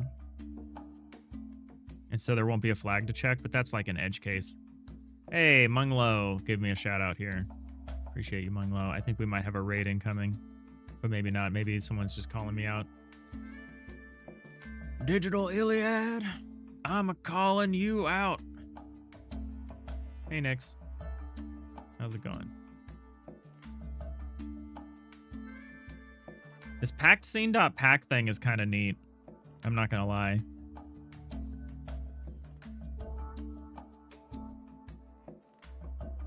I'm kind of tempted to, since I think we could maybe implement packed scene.pack like now. I'm tempted to try that out. And then, yeah, and then slowly swap in a serialization system.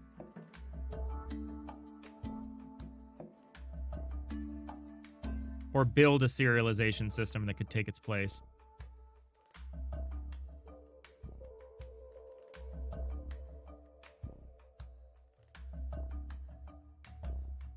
You punched your own eye with a pillow. Oof. That's horrible. Don't do that. No, I literally will scratch my eye with my eyelid.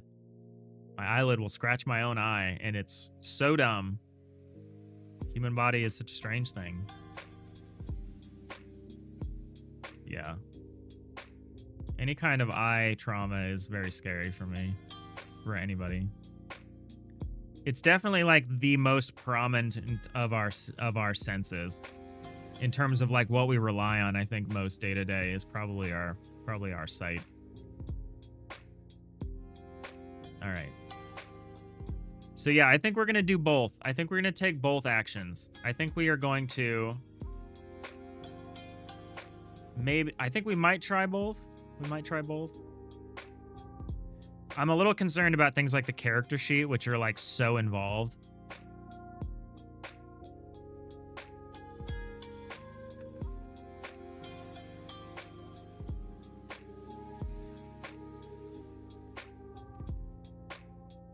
Seeing if anyone has any like profiling that they've done for instantiate and add child and stuff.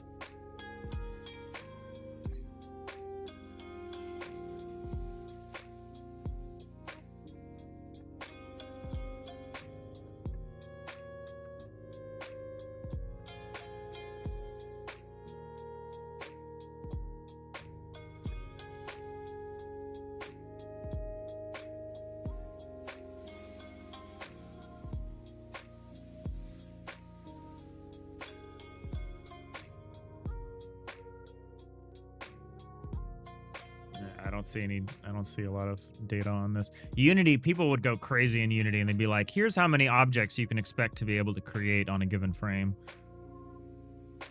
Especially when ECS was really big in Unity, people did so much profiling.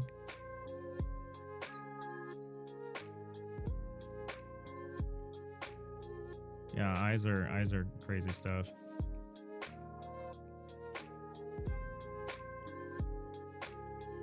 Well, I survived. Good one, Nix. Good one.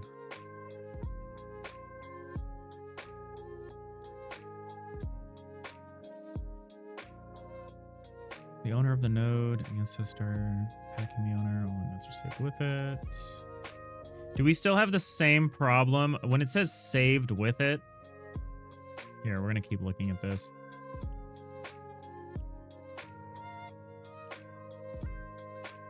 Owner needs to be the current scene root. Curious about that.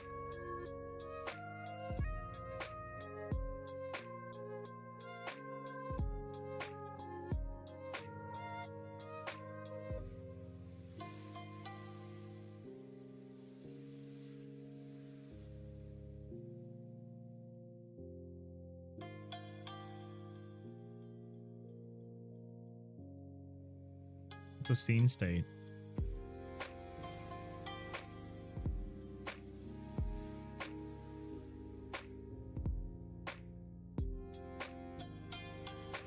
Ooh.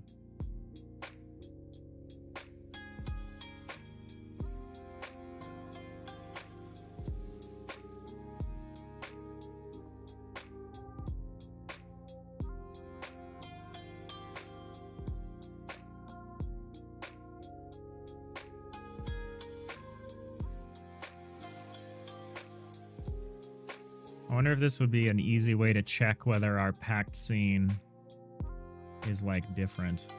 Maybe not.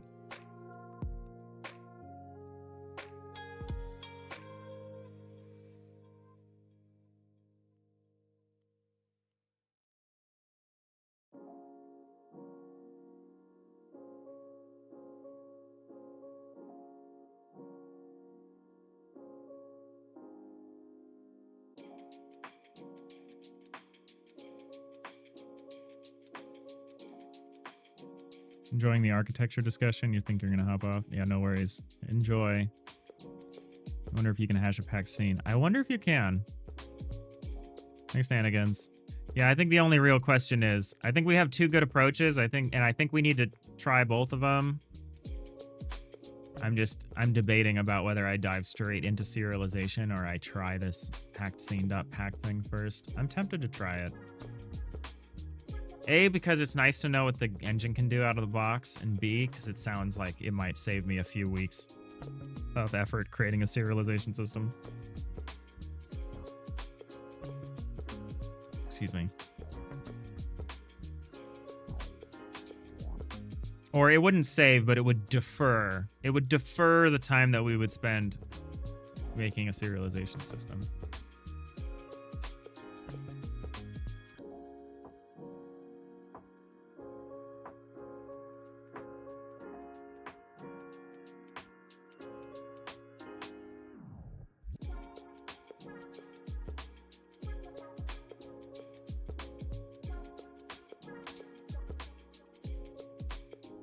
This would save us the trouble of actually physically recreating cards.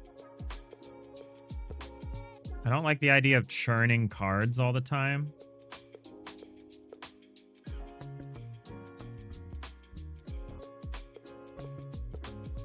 I think we're going to try it. I think we're going to try it because it sounds like it might be good. It sounds like it might be good. I might try this. Packed scene.pack. I don't understand this. Any existing data will be cleared line. Oh, I think they mean if you save over something. It's like, I don't understand. I don't understand that part. And all owned subnodes. Okay, so the owner thing matters.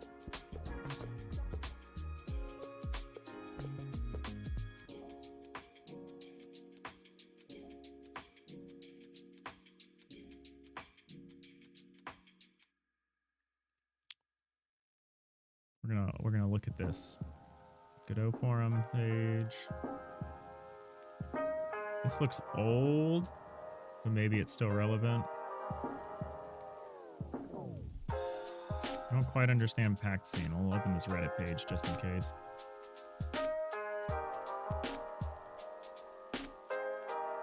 It also seems like it would be a very cheap save system that would mostly work as long as we didn't want cross-version compatibility. Like, if we just refused to load saves that were out of date,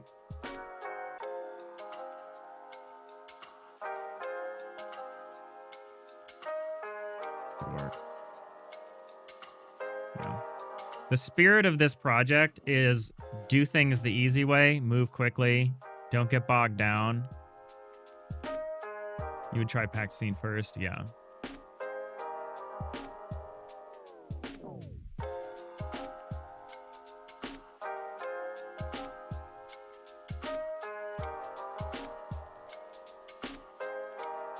Any data within the packed scene, but since you're creating a new one, it doesn't matter. Yeah, okay.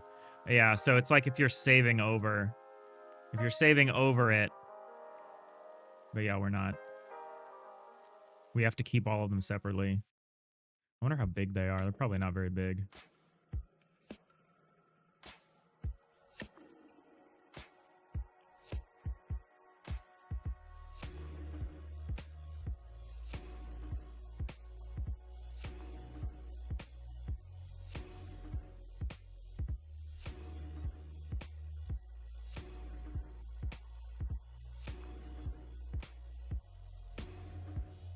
Packed scene won't save nodes added to non-root nodes.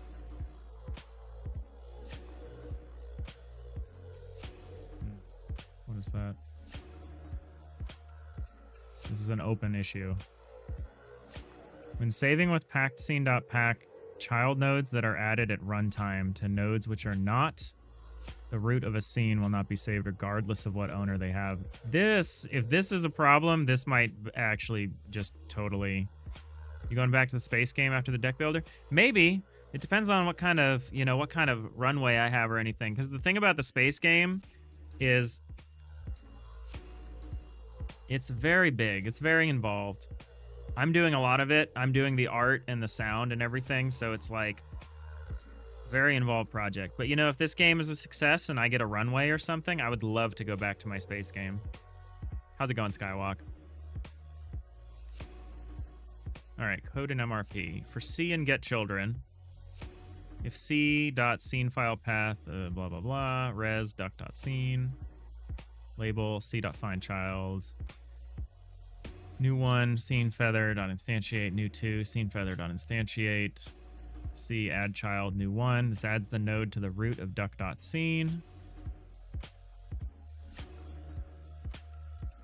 New one.text, this will be saved. Label.add child, new two. This adds the node to a non-root node inside duck scene.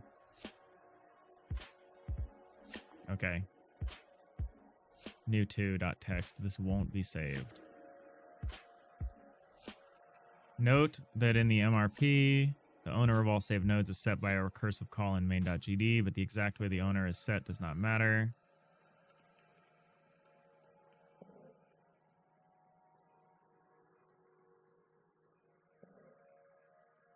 Feather added the next one. Set owner recursive only sets the owner if owner is null. Sprite's owner is a duck. It isn't being updated. Interesting. So I have to manually set the owner. Probably when I initially instantiate these things. Unless this is something I could set. No, I have to set it when it's created.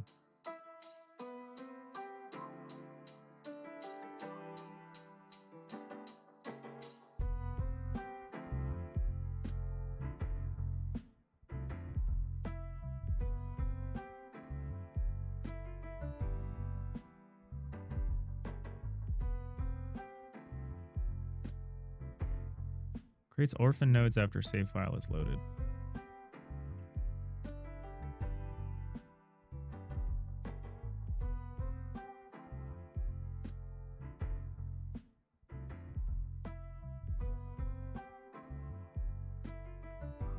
Just don't set the owner in the editor.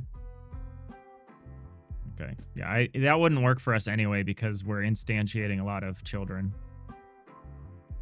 So that wouldn't work for us anyway. The scenes we're saving are not static, really.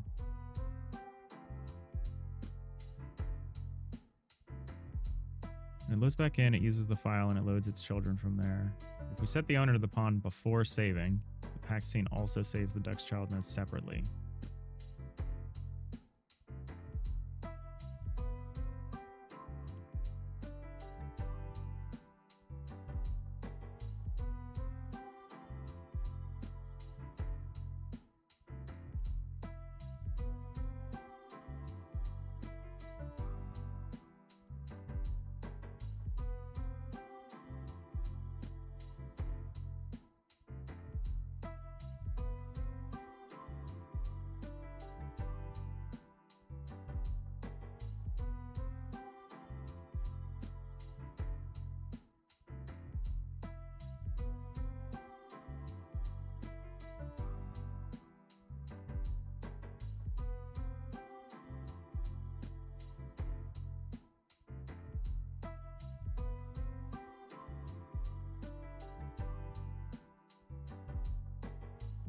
Okay. It sounds like they have a separate issue that has to do with the scene file path.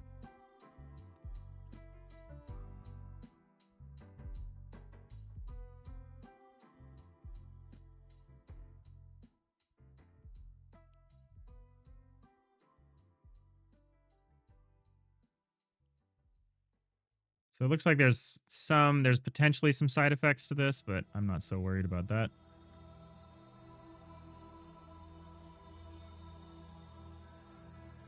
Yeah, this is just people talking about packed scene.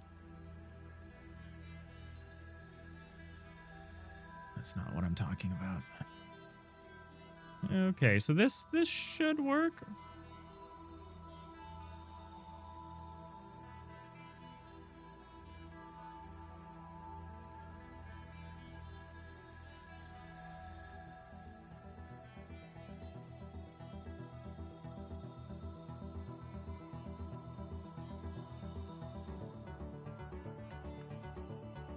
If something goes wrong, you feel responsible. Oh, you will be. No, it's good. If this works, this is a very effective and simple approach. I don't want to have to come up with my own serialization and deserialization thing. That's not the end of the world if I do. And it's something that we can just add to things to support them. Like, it's not that bad. Especially because most things, a lot of their data comes from a resource, which would be unchanging. And then you would just, for some of this stuff, you would just need to track the differentials for some of them. But a lot of stuff is just saved as a base. Like a card is just a resource. The card doesn't have anything that's specific. So recreating a card is really easy. Recreating a character sheet is a little more involved. And then keeping track of all of the cards that are part of it is a little more involved.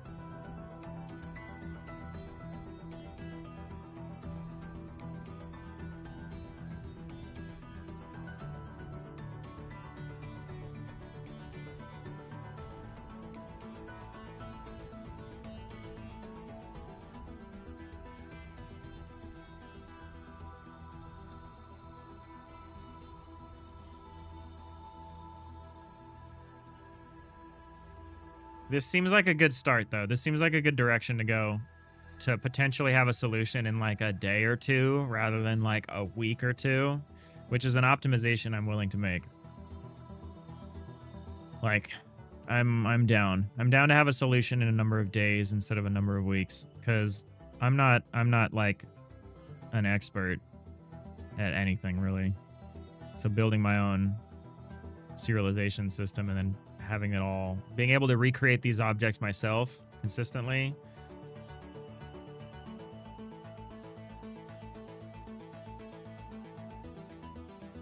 We'll see.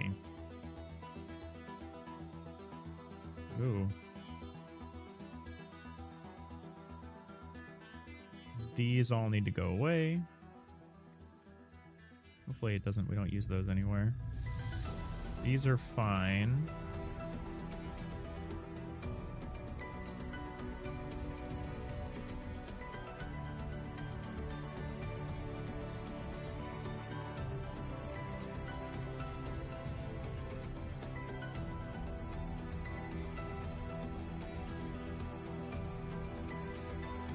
And get rid of all these unique name accesses.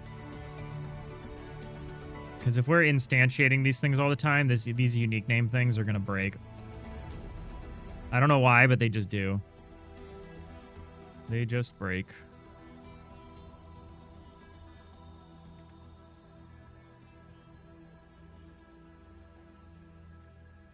So it sounds like the thing that we need to do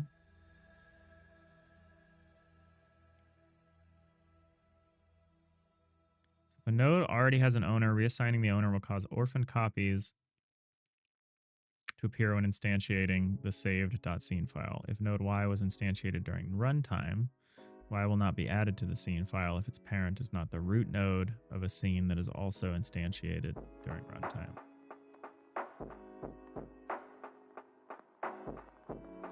Yeah, this is the problem we read about, and I think I need to implement their solution to an extent.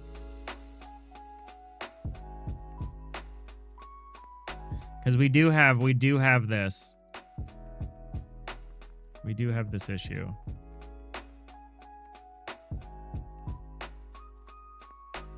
One solution of this could be to split this stuff off a little bit, but I don't want to do that really. So the concern that we would have is we have all these equipment pages that get added to the character sheet for all of their equipment. And equipment pages are actually pretty involved. They're like little character sheets. They have their own card pile. They have a bunch of stats and stuff.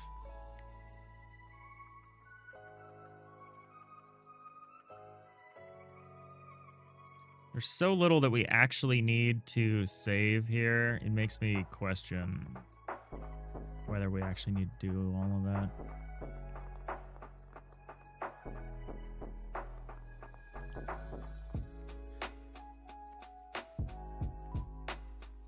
It seems like it'd be easy enough to just store the diff off of the base scene and then just recreate that part if we had to.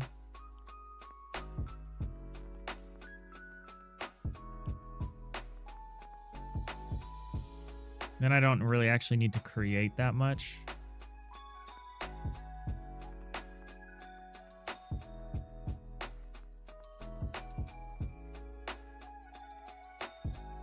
Oh, having this be in the ready function is not good.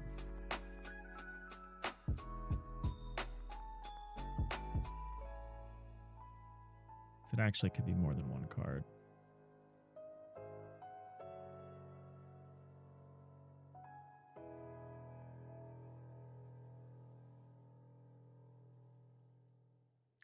Either way, I need to change some stuff. However we do this, I need to change some stuff.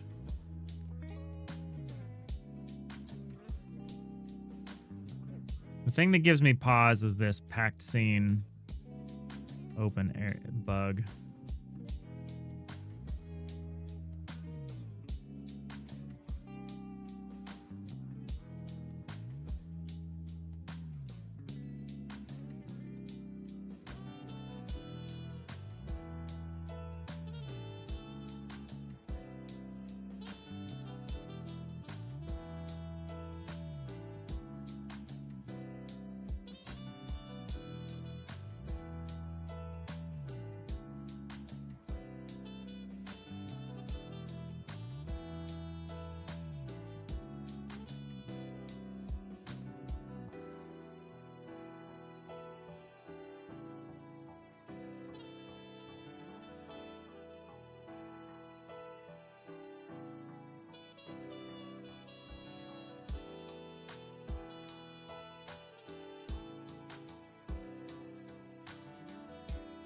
New owner.isAncestor of node. Yeah, you want to check that. Then if should set node.owner is new owner.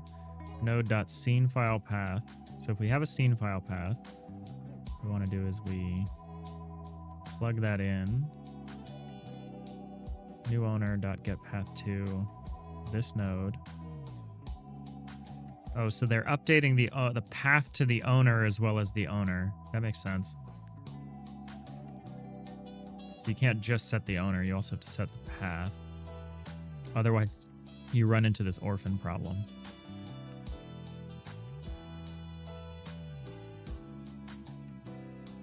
Oh, you actually store the old path here. You store the old path keyed to the new path. And then you reset the path. And for C in node.getChildren, for child in that node, set owner recursive, C new path, old paths.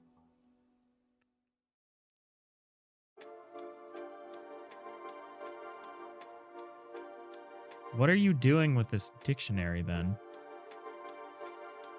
If you don't need the original scene file path values, you can leave out. If you don't need the original scene file path values, and just clear out the values. If you want to set them back after saving, you can loop through the dictionary keys and do something like pon.getNode.sceneFilePath equals value. Set them back after loading. You need to also save load the dictionary. Why do I want that? Why would I need those paths? It seems like having a node having a non-empty scene file path is causing the duplication. Okay, so it seems like you could just clear. It seems like you could just clear.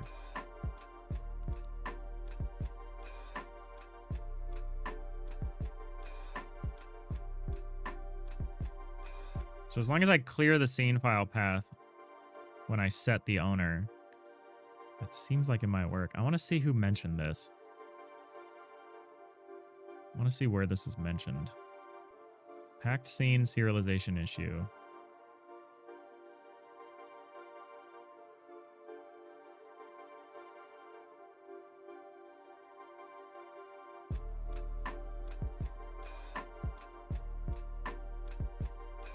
It's not a graph edit specific. Setting the owners correctly can be a bit tricky in certain cases. The reason that those nodes are not being saved lies in pack.scene.pack. Discard nodes that do not belong to be processed. P node is not equal to P owner, and P node get owner is not equal to P owner, and not P owner is editable instance. P node get owner. See this. Is it somewhat relative? This contains some useful information and maybe a workaround. I'm going to see if this person solves this. I'd recommend doing your own serialization on top. Okay.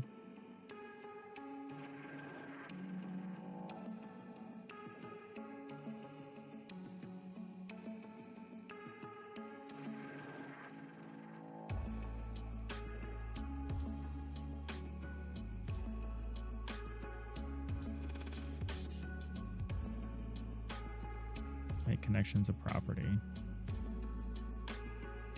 Okay. So this was like a specific issue that happened to run into that they've already resolved. So it sounds like I could work around this if I set the owners myself and clear the scene file path for each node whose owner is set.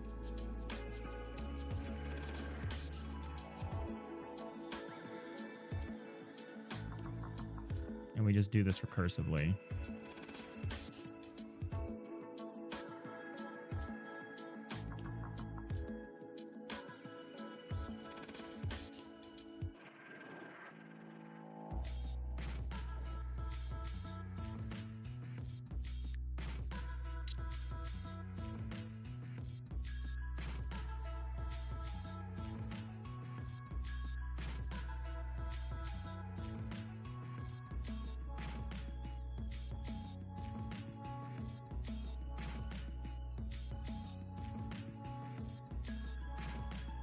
I'm willing to try this. This might be good. This might be good.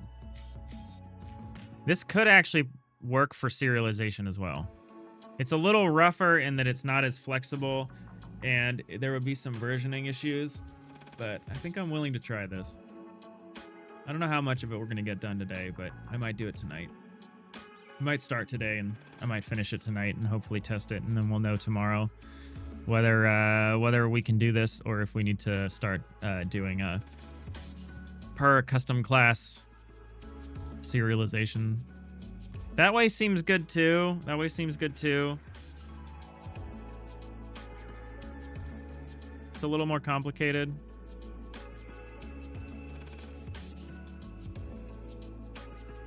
There's a question of how fine grain we want to be. Thanks, Keemeth. I appreciate the suggestion. It's a good suggestion. I won't hold you personally responsible if it doesn't work out.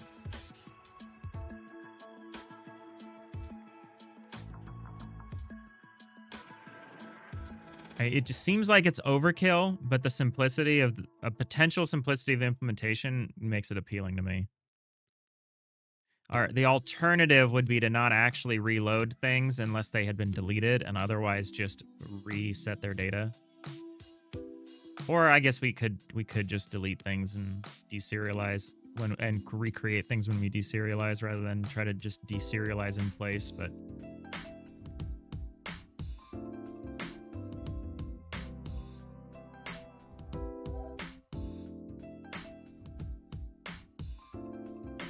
I'm not a big serialization expert.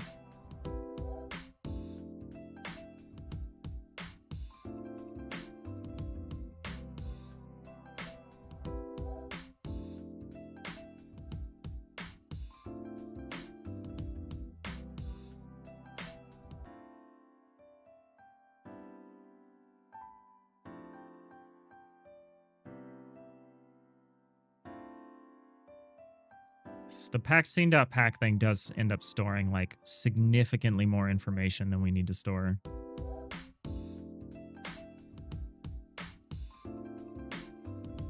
And I'm just wondering if that's worth it to me. I think it might be. Some of this stuff is not going to work. This like ready equip card.move to equip pile, this is like going to be busted. There's a lot of stuff that we still need to work out some of these, like getting everything to work correctly on ready.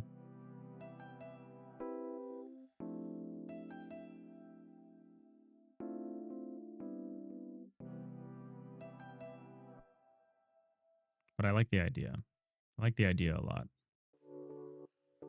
Might only save variables that are exported. Yeah, that's the other thing I'm not 100% sure on, is if I actually need to mark things. If it still follows the same property thing that other serialization stuff in Godot follows, where like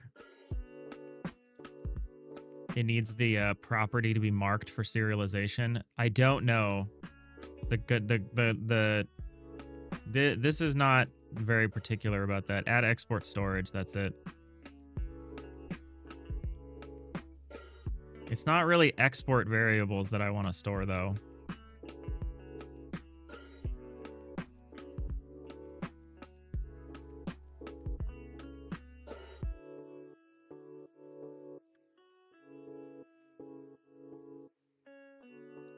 What is saved when you call packed scene.pack a node?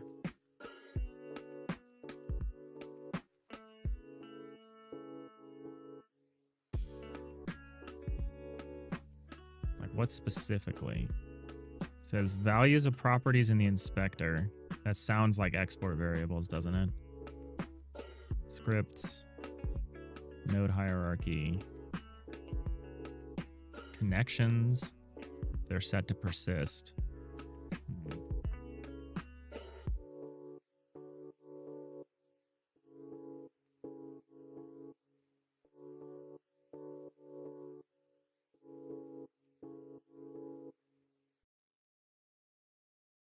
Hey, Pawn. Thanks for linking me to my own Twitch channel, I guess.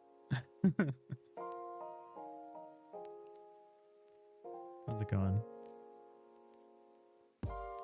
When packing, custom changes made at runtime to exported variables may sometimes reset to their default editor values. Ugh. Depending on the... This is really old. That can't still be a problem.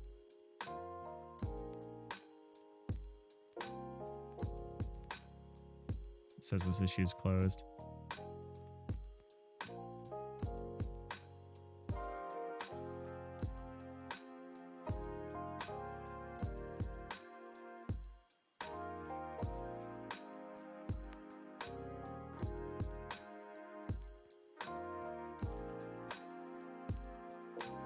This is maybe a C# bug. Okay.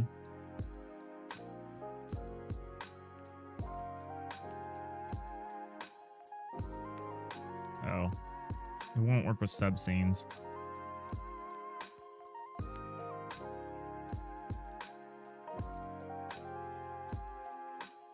No worries, Pawn. Appreciate you. Appreciate you spreading the word, even if you're just spreading it here. Avoid duplicate data and infinite loops.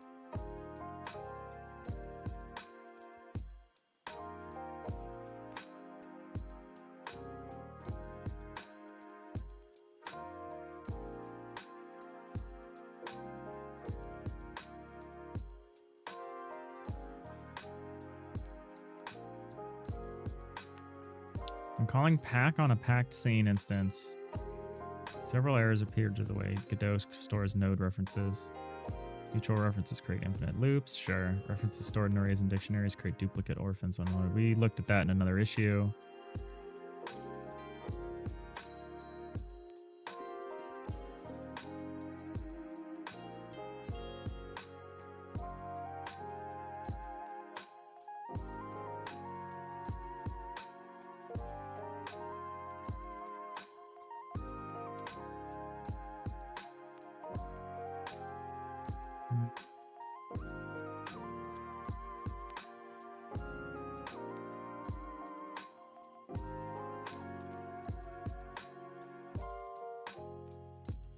It's interesting to see how we do things differently. You read a lot online while you would experiment with the engine itself to check for things I want to know.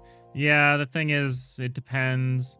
I'm not a big person on like creating a bunch of projects and then like a bunch of minimum reproducible projects and like experimenting in isolation. I like casting my net wide and seeing all of the potential issues that come up. It does mean occasionally I get scared off of something that might work.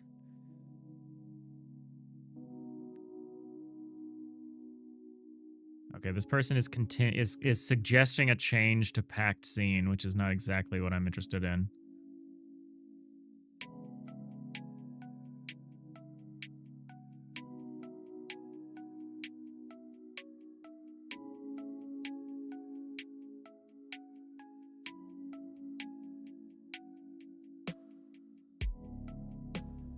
All right. I think I'm actually going to try out the serialization approach because I'm thinking about how to do this in a way that's targeted where we're not just saving like a ton of stuff and recreating all the time. Because there's a lot of neat stuff that works if we do a serialize deserialize. Like there's a number of checks you could make that would be really easy to determine whether you have to do it at all. Like you could say, "Hey, raid alert. We're getting raided. There will be games. Hey, Pawn, coming in from There Will Be Games. I see why you linked my channel to myself now. How's it going? Will someone turn off this damn alarm? Thank you. How's it going? How's it going? There will be games. I see what you did there. How's it going, Will be? How was the stream? Yeah, I got a bit of a warning. What have you been up to? We're agonizing over different approaches to handle serialization for a like snapshotting system. We've waffled back and forth like so many times. I say we, it's just me. Everyone else is like very clear about what they think I should do. But I think we will. I'm so tempted by packedscene.pack, but it seems so finicky, especially just the way that it works and how complex some of these scenes are, and how targeted I actually want the reloads to be. It seems like I should just define a serialization step for each of these things, because it solves so many problems for us all at once.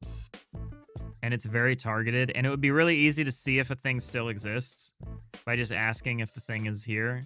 And if it is here, we can just look at the serialized properties and see if there's a difference. And so either the node that we serialized doesn't exist anymore, in which case we need to recreate it, or the thing does exist, but its serialized properties are different, in which case we need to reload the properties. That's a lot simpler than packing everything and then unpacking everything every time we do a save. So I think we're going to try it. And save files would work. I think it's a good recommendation, Keemuth. It's more work. It's more work up front, but because this is a card game and a turn-based tactics game, and those are both things that need incremental save stuff and undo, redo, and all of that stuff, I think this is worth it. I think this is worth it. And because we want a web build. Did you finish your last project? We put that on hold. We've been working on this new game for about a month here called Party Wipe. It's a roguelike deck builder where you draft an RPG party. Kind of a little spin on the usual take. We're trying to make something short and small. Something a little more doable than my dream game. We're gonna see. Will be stream went great. You've been setting up new enemy resources with some of your existing assets. You only got 4 more days left to make a game in 16 days, so you're getting down to it. Hell yeah. Is that for a game jam, or is that like a self-imposed deadline? Because that sounds awesome. That sounds great. Yeah, okay. So I think we're going to start working on serialized functions and deserialize. So if a thing exists, we can just call deserialize and send them the data. If the thing no longer exists and we need to recreate it from scratch, we can also do that too.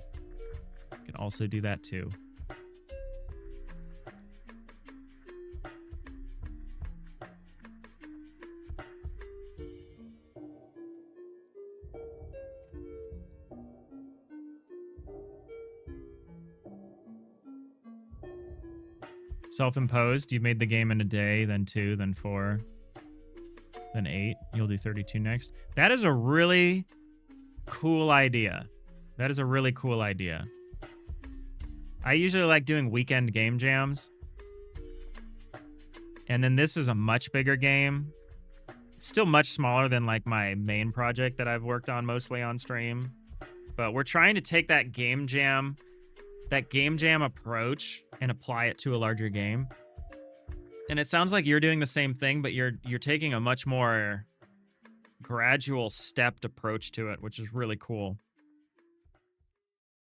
Whereas I went from like little games that I liked, and I liked the approach compared to my big game, which had a very different approach. And now I've like settled on kind of a medium-sized game in between that I'm trying to approach like it's a small game.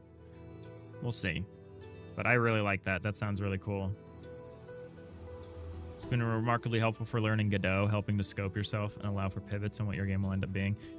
I really like that idea.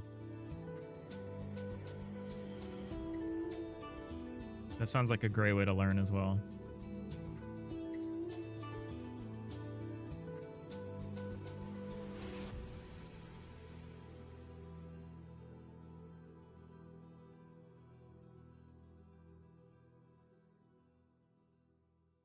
So what we're going to do is for each custom class, we're going to create like a serialization packet kind of shape.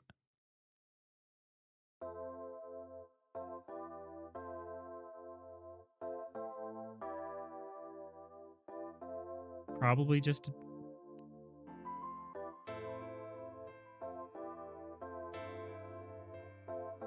There's a lot of stuff we could probably get into in terms of the details of how you want to serialize something, but... see what we can do. You got to raid and run? No, thank you. Thank you. That's great.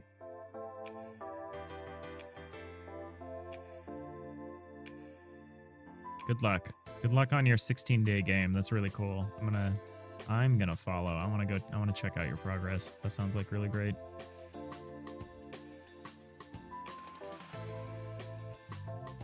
I think I shouted you out already. Yeah, I did. Good. Everyone go. Well, I mean, don't go now, but that sounds really cool. I'm really interested. All right, let's start in the direction we were doing before. So like discard pile, draw pile, trash pile, player hand, preview hand. So instead of create snapshot and destroy snapshot, we don't actually need to destroy a snapshot. So the way I wanted to do this originally, and we ran into problems almost immediately, was I was like, okay, well, I'll recreate the scene or the node or whatever you want to call it. The scene is probably better. I'll recreate the scene outside the scene tree. That's the copy of this thing. And then if I need it, I'll swap it in. But then we ran into all these issues of like, well, if you have a more complicated shape, you can't actually do things like get node while a thing is outside the scene tree. So instead, we're just going to store data.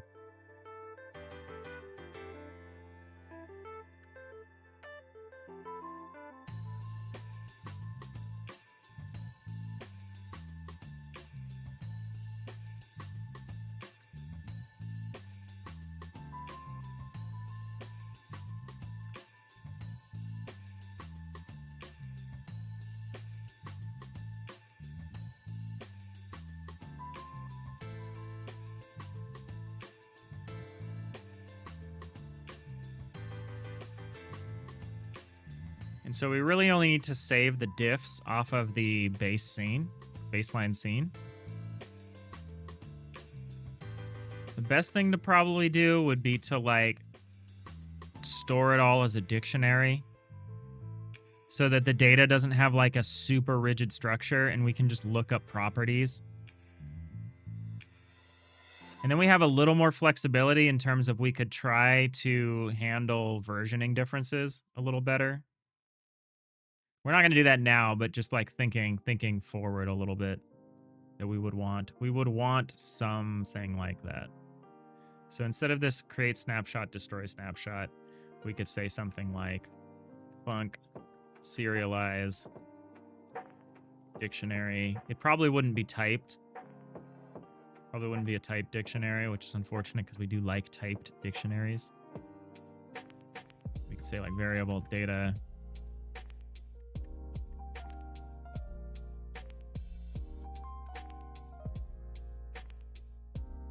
dictionary.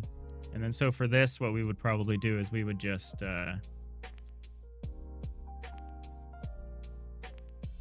we would say like for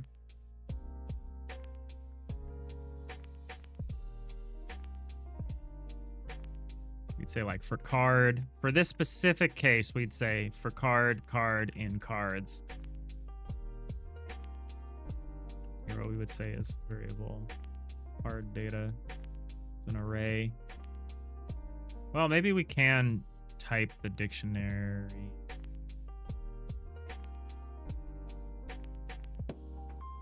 Well, we still wouldn't, because it's going to be a heterogeneous structure, so we're not going to do it. Dictionary supports heterogeneous structures, right? I think so. I think that's the whole point. I think it'll be fine.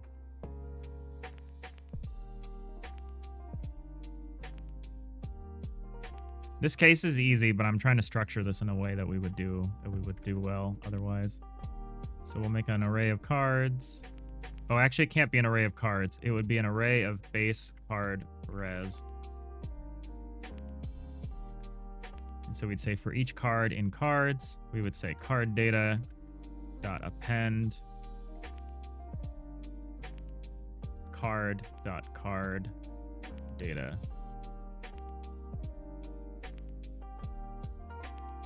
And then at the end of that step, we would say like data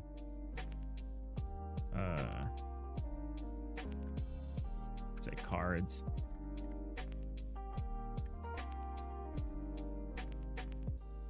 Oh, what we could do is we could say set data dot set cards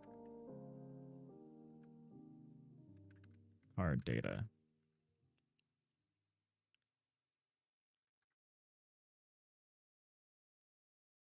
And we'd say return data.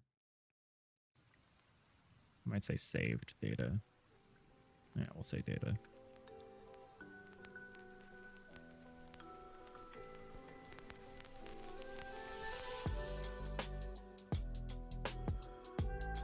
And then deserialize.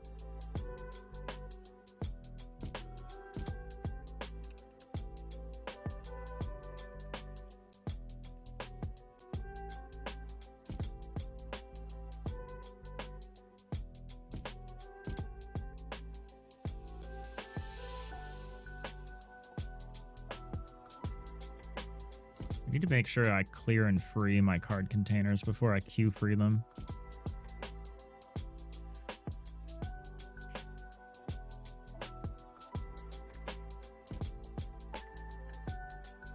I arguably should have made a custom card pile base class, but I didn't, so let's not worry about it. I wonder if card pile has a serialize. I don't think it does. Yeah, I don't think it has an opinion about how you would serialize these.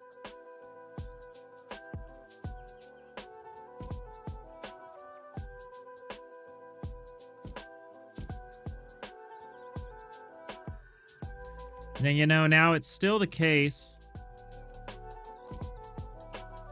I'm going to have to be really careful and make sure that there are no there are no signals between things that might get loaded or unloaded. Like, I need to make sure that when I signal out, when I have signal connections, they're to like perennial things. They're to things that persist. Because otherwise we could get a lot of drift, or, well, we could get a lot of desyncing otherwise. I'm gonna call this save data.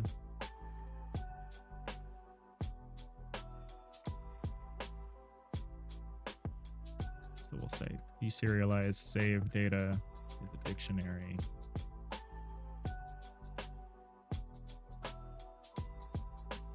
I probably want a bool or something so that I know if the deserialization failed. Route all the signals through a bus to be safe. Yeah, I'm routing it through things that aren't affected by this. So like this thing's signal connections go all up to the input manager. Like, it doesn't have to be an autoloader, but it should be something that is not volatile. Because if this thing's replaced, it can reconnect its signals. But if something else is replaced, it's not going to know that. So yeah, signal up to something stable, always.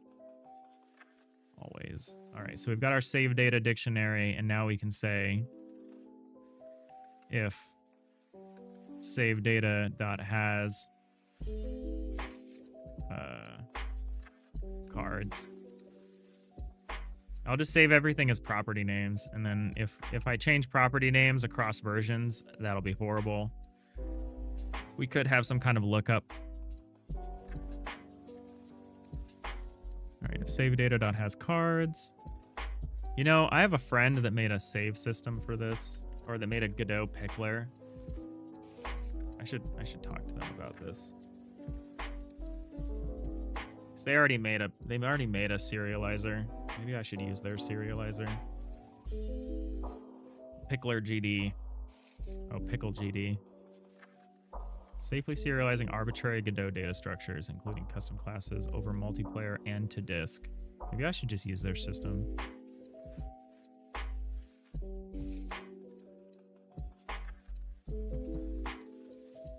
I'm hanging out with them tonight, so I'm gonna ask them about this.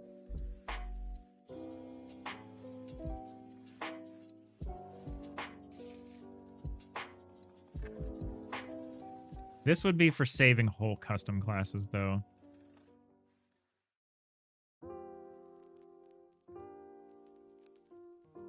But it is stored very efficiently.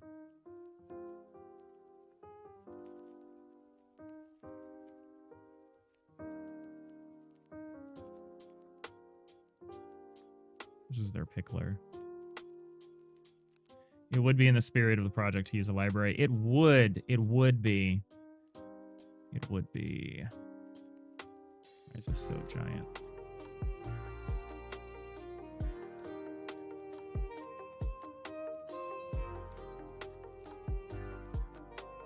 What this is telling me.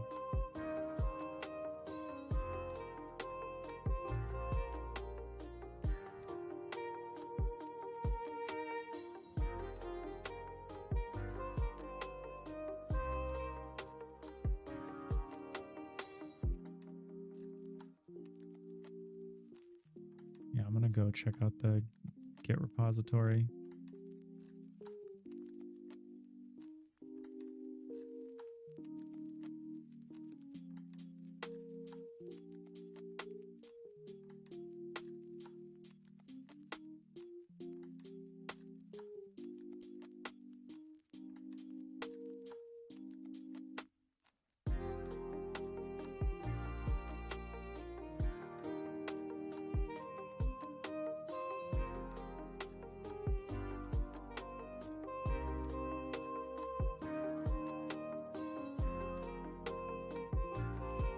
Cool, I can control which properties are serialized. It's pretty neat. Version of Godot. They haven't updated this since last year.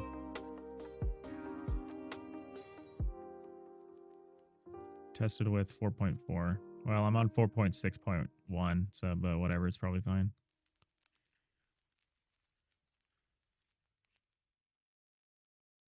Uses Veritabytes, plus some code inspection stuff.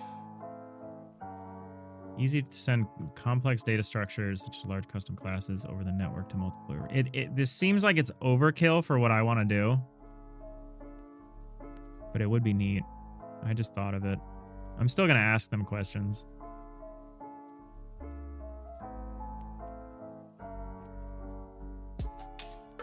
Seems cool.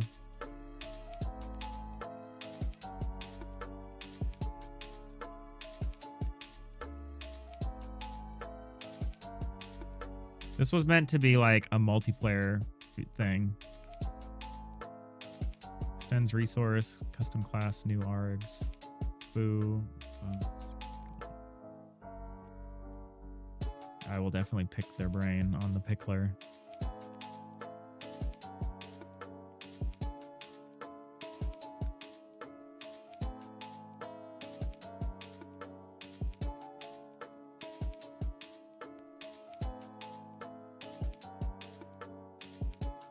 This doesn't actually seem that different from what I'm suggesting doing here. It's probably just got a lot more under the hood going on.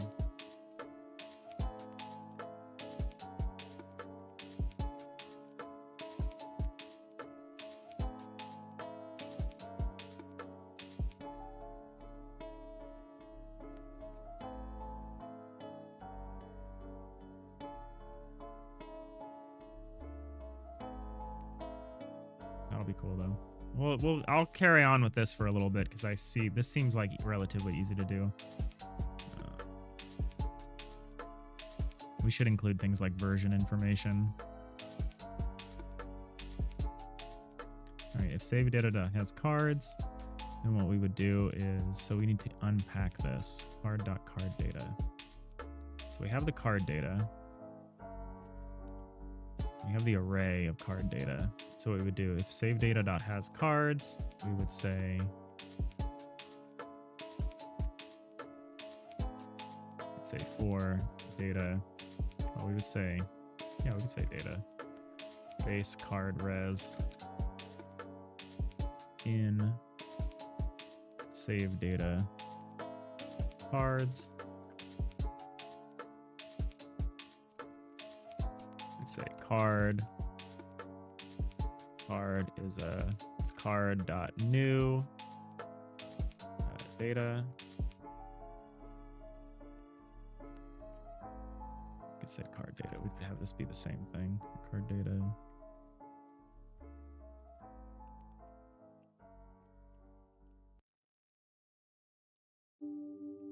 We would say card dot move to self,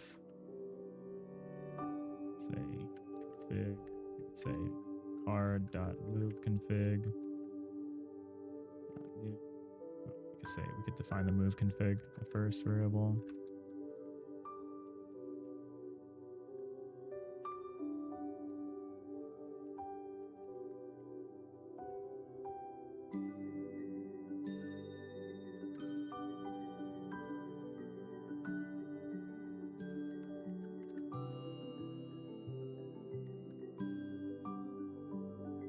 So we'd recreate the call to cards, get them all registered. Well, this is easy for this case, at least. And honestly, again, I should have inserted some kind of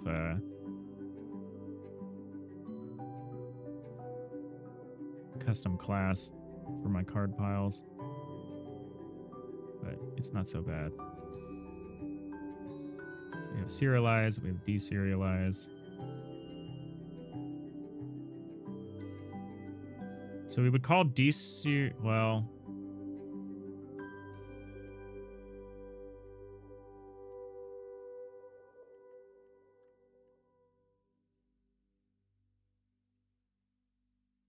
this example isn't bad.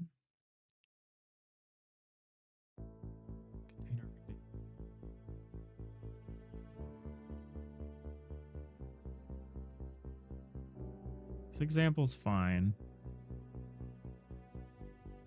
There's some cases where we may or may not want to. So like, is move to gonna work?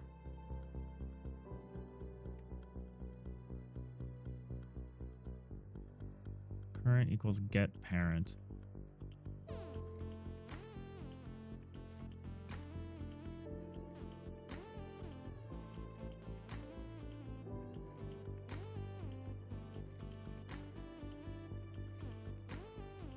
This should be fine. We're kind of back to the situation of I can't actually access the children of like complex structures until I've added them to the tree.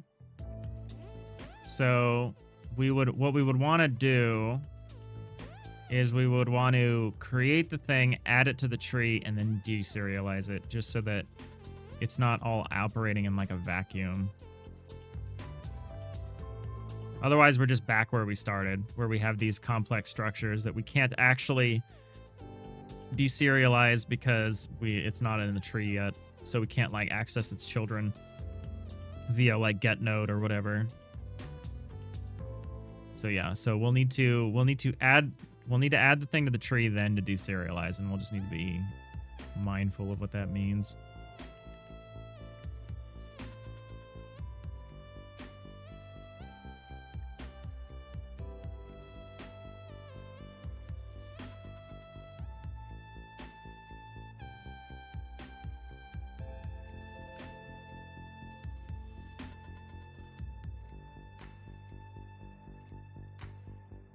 Because this case is easy, the bigger things is a little scarier.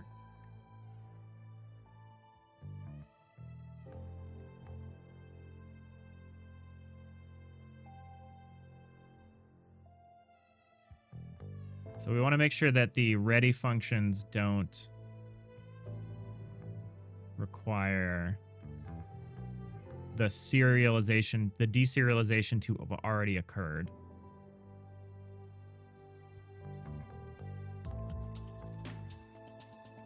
That's just all we have to do, which is fine, and that unlocks the problem.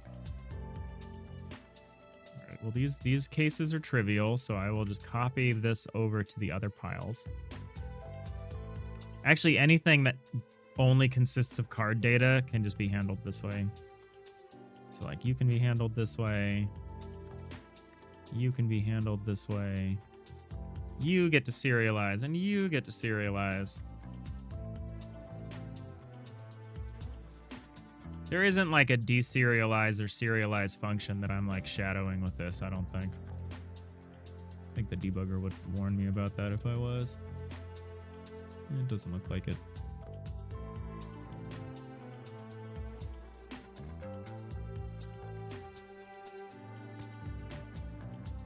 I've been burned too many times, LSG. By writing a signal or a function or something like that that just shadows something, and I just ruin it all. Ruin everything. Trash pile.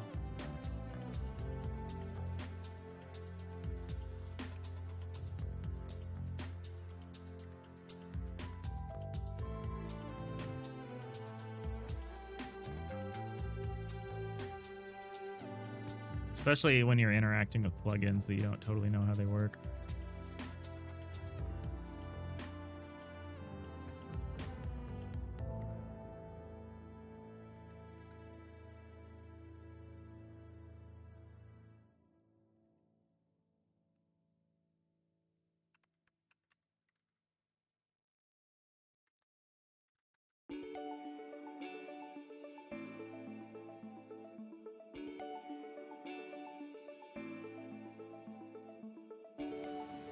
Dictionary I can save out to like so serialize is going to be a little different than save. So I don't actually need things in like packed byte form, but I would assume that one can. Oh, I guess you just var to bytes on the dictionary itself and then save it. That's probably pretty easy. The only question is, do I want to store it in that form? Probably not unless I'm actually saving it out to disk. JSON.stringify and JSON.parse. Is that preferable to var to bytes?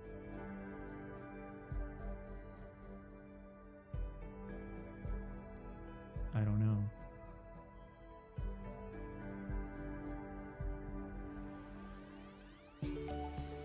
It's typically what they use in the docs. Okay.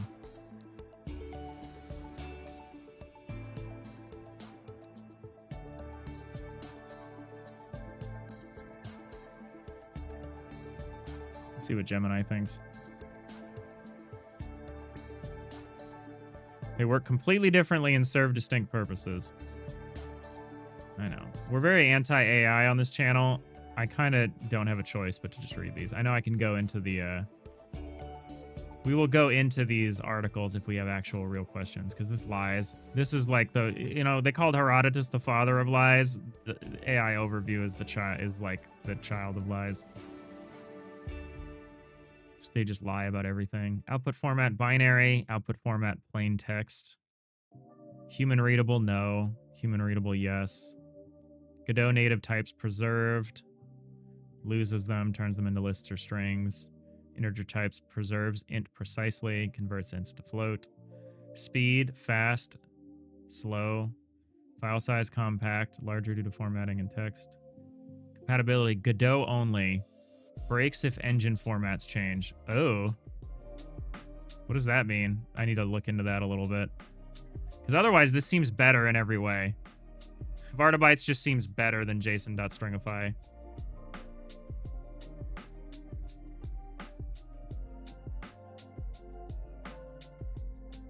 High performance local save files, caching data. Cache data can be read outside of Godot. If Godot updates its internal layout across major engine versions, old binary saves can break. Oh, well, that's fine. We're probably not gonna update Godot past what we're currently on, which is 4.6.1. The only reason we're gonna update is if card plugin, if simple cards actually gets an update. Where's my simple cards? Here we go.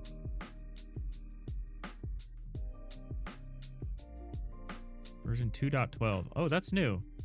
View files. Did they actually update this thing? Nope. 2 months ago. What version is this? 4.5.1 plus.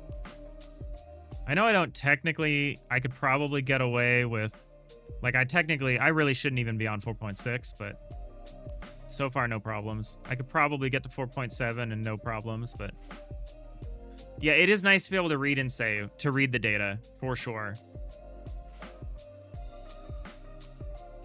Yeah, if you're doing modding, if you're trying to read in assets and data that's going to be like used for like modding or user manageable like user editable properties or stuff, like, yeah, that seems good. But I think for what we're doing, which is like an internal save system, this is probably better because it's just faster.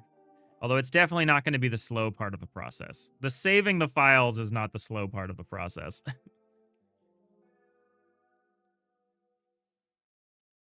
The slow part of the process is going to be rebuilding all of the scenes that need to be rebuilt. Okay. Okay, we're going to do our own little serialization thing. This is what we're doing. This is the way. It's trivial for all of these card piles.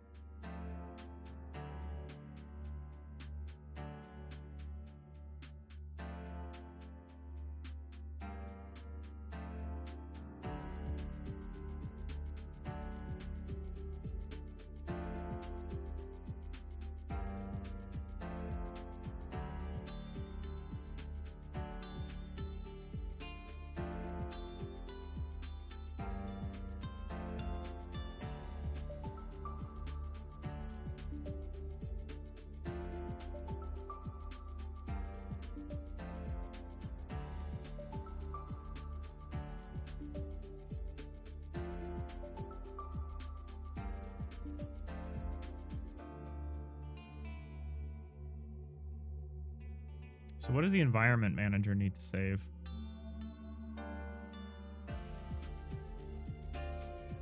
Not much. For now, just the character figures would be sufficient.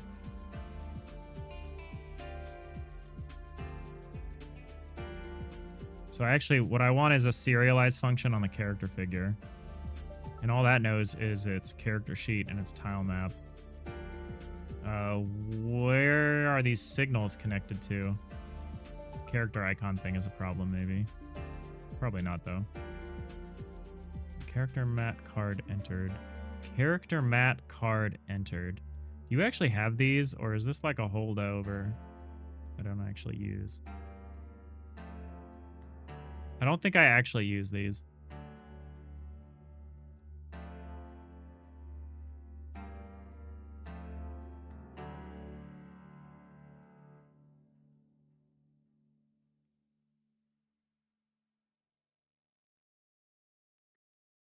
Oh yeah, you don't even have a mat.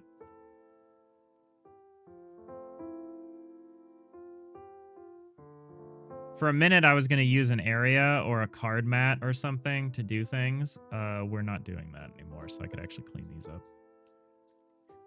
I think. All I need is this character icon to get set on ready.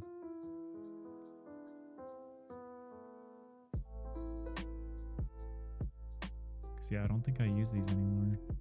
So all we really need is a func ready. And it would just be character icon.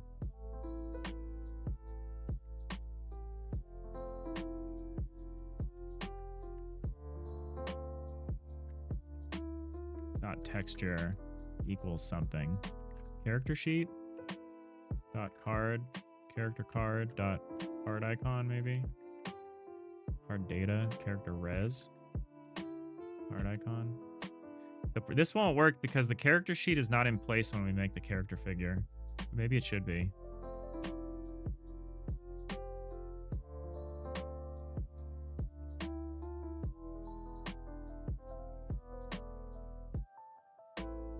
This is definitely going to fail. But I'm going to leave it here because I want it to fail because I want to solve this problem. But yeah, so this will need a serialized function, but it's like super straightforward. It'll be like serialize dictionary func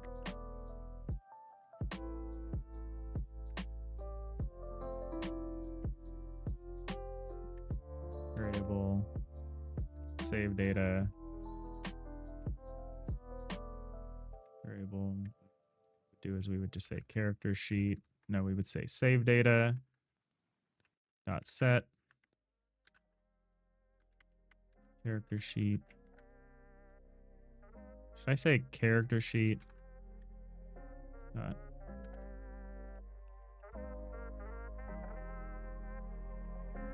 a way to just get the string of a property? Probably. But we'll just type it in. Just hard code it.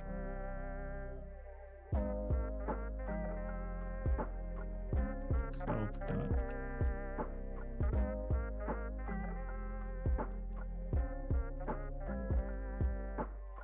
really want a list of our properties, but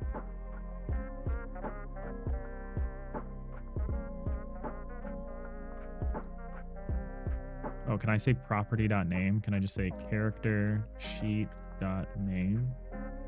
I think I can.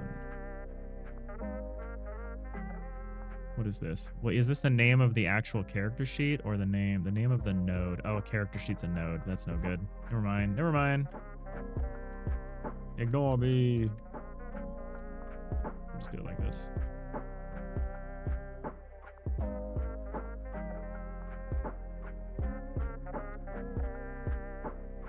Oh, here's something. We have to decide how to deal with circular references. OSG, one thing with JSON you're contending with is Steam achievements if save files are trivial to edit. But to quote some guy, that's a good problem to have. It is a good problem to have.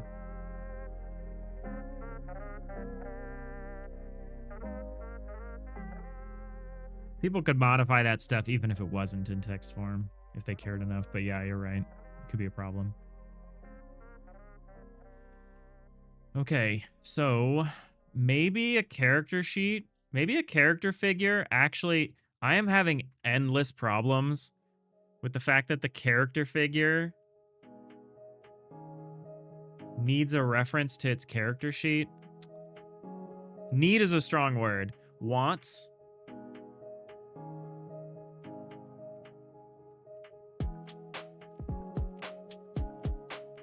Maybe I don't actually need to store it that way. I'm gonna think about that. I'm gonna think about how to actually store those relationships, because right now this basic circular relationship has caused me so much pain. So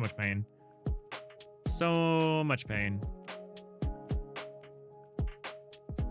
Maybe I can think of a better way to do that. Oh, well, we're heading up. We've hit the 3-hour mark, so that might be it for today here. This was a day of deliberation. A day of hand-wringing. A day of exploring options. But I think we're right. I think Nanigans will be happy to know that we've gone with a serialize, deserialize approach. Yeah, you could. What I would probably do is have like some kind of top level manager that can tell you these relationships without having them be locally stored. Because it's not enough to just be like card name. Because while player characters are unique, enemy characters certainly aren't. Like you might fight 3 different skeleton warriors or whatever. There's a question as to whether those 3 different skeleton warriors would even have character sheets. So they might actually be a type of character that are like mobs. And maybe a mob doesn't have any unique information for it. I was thinking about splitting between mobs and like bosses or something like that. Whereas bosses are like unique and they have character sheets and they have like abilities and stuff that are different. Like they might be different.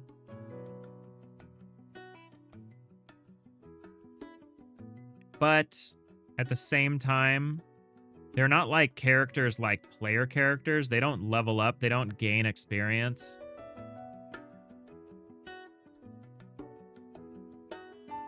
Maybe we just need to store it for player characters, and then we can just put that lookup somewhere that's stable. And then you don't actually have to save that. You just need to know your name. If you're a character figure, you're like, I'm this guy. I'm this kind of a guy. And then we can just do a lookup, and it's like either it's a character, like a named character that's unique, or it's like a mob, in which case you just reference their data and you don't actually need to know their particular character sheet. It's probably what I'll do.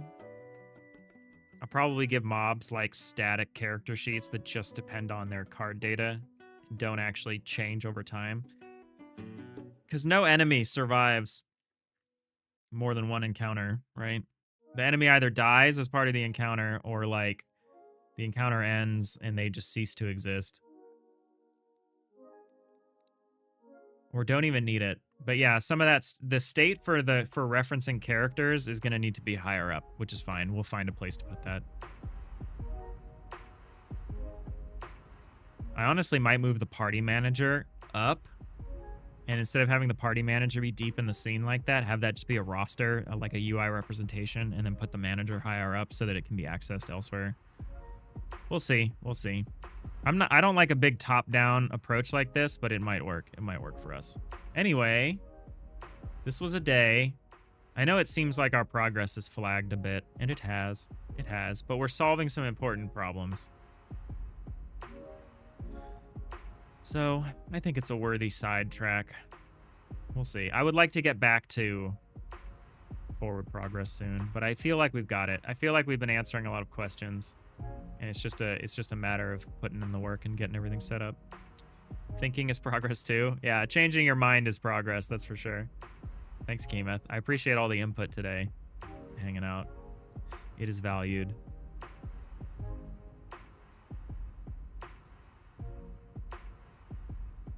I need somebody to suggest these ideas so I can be like, no, we're not going to do that.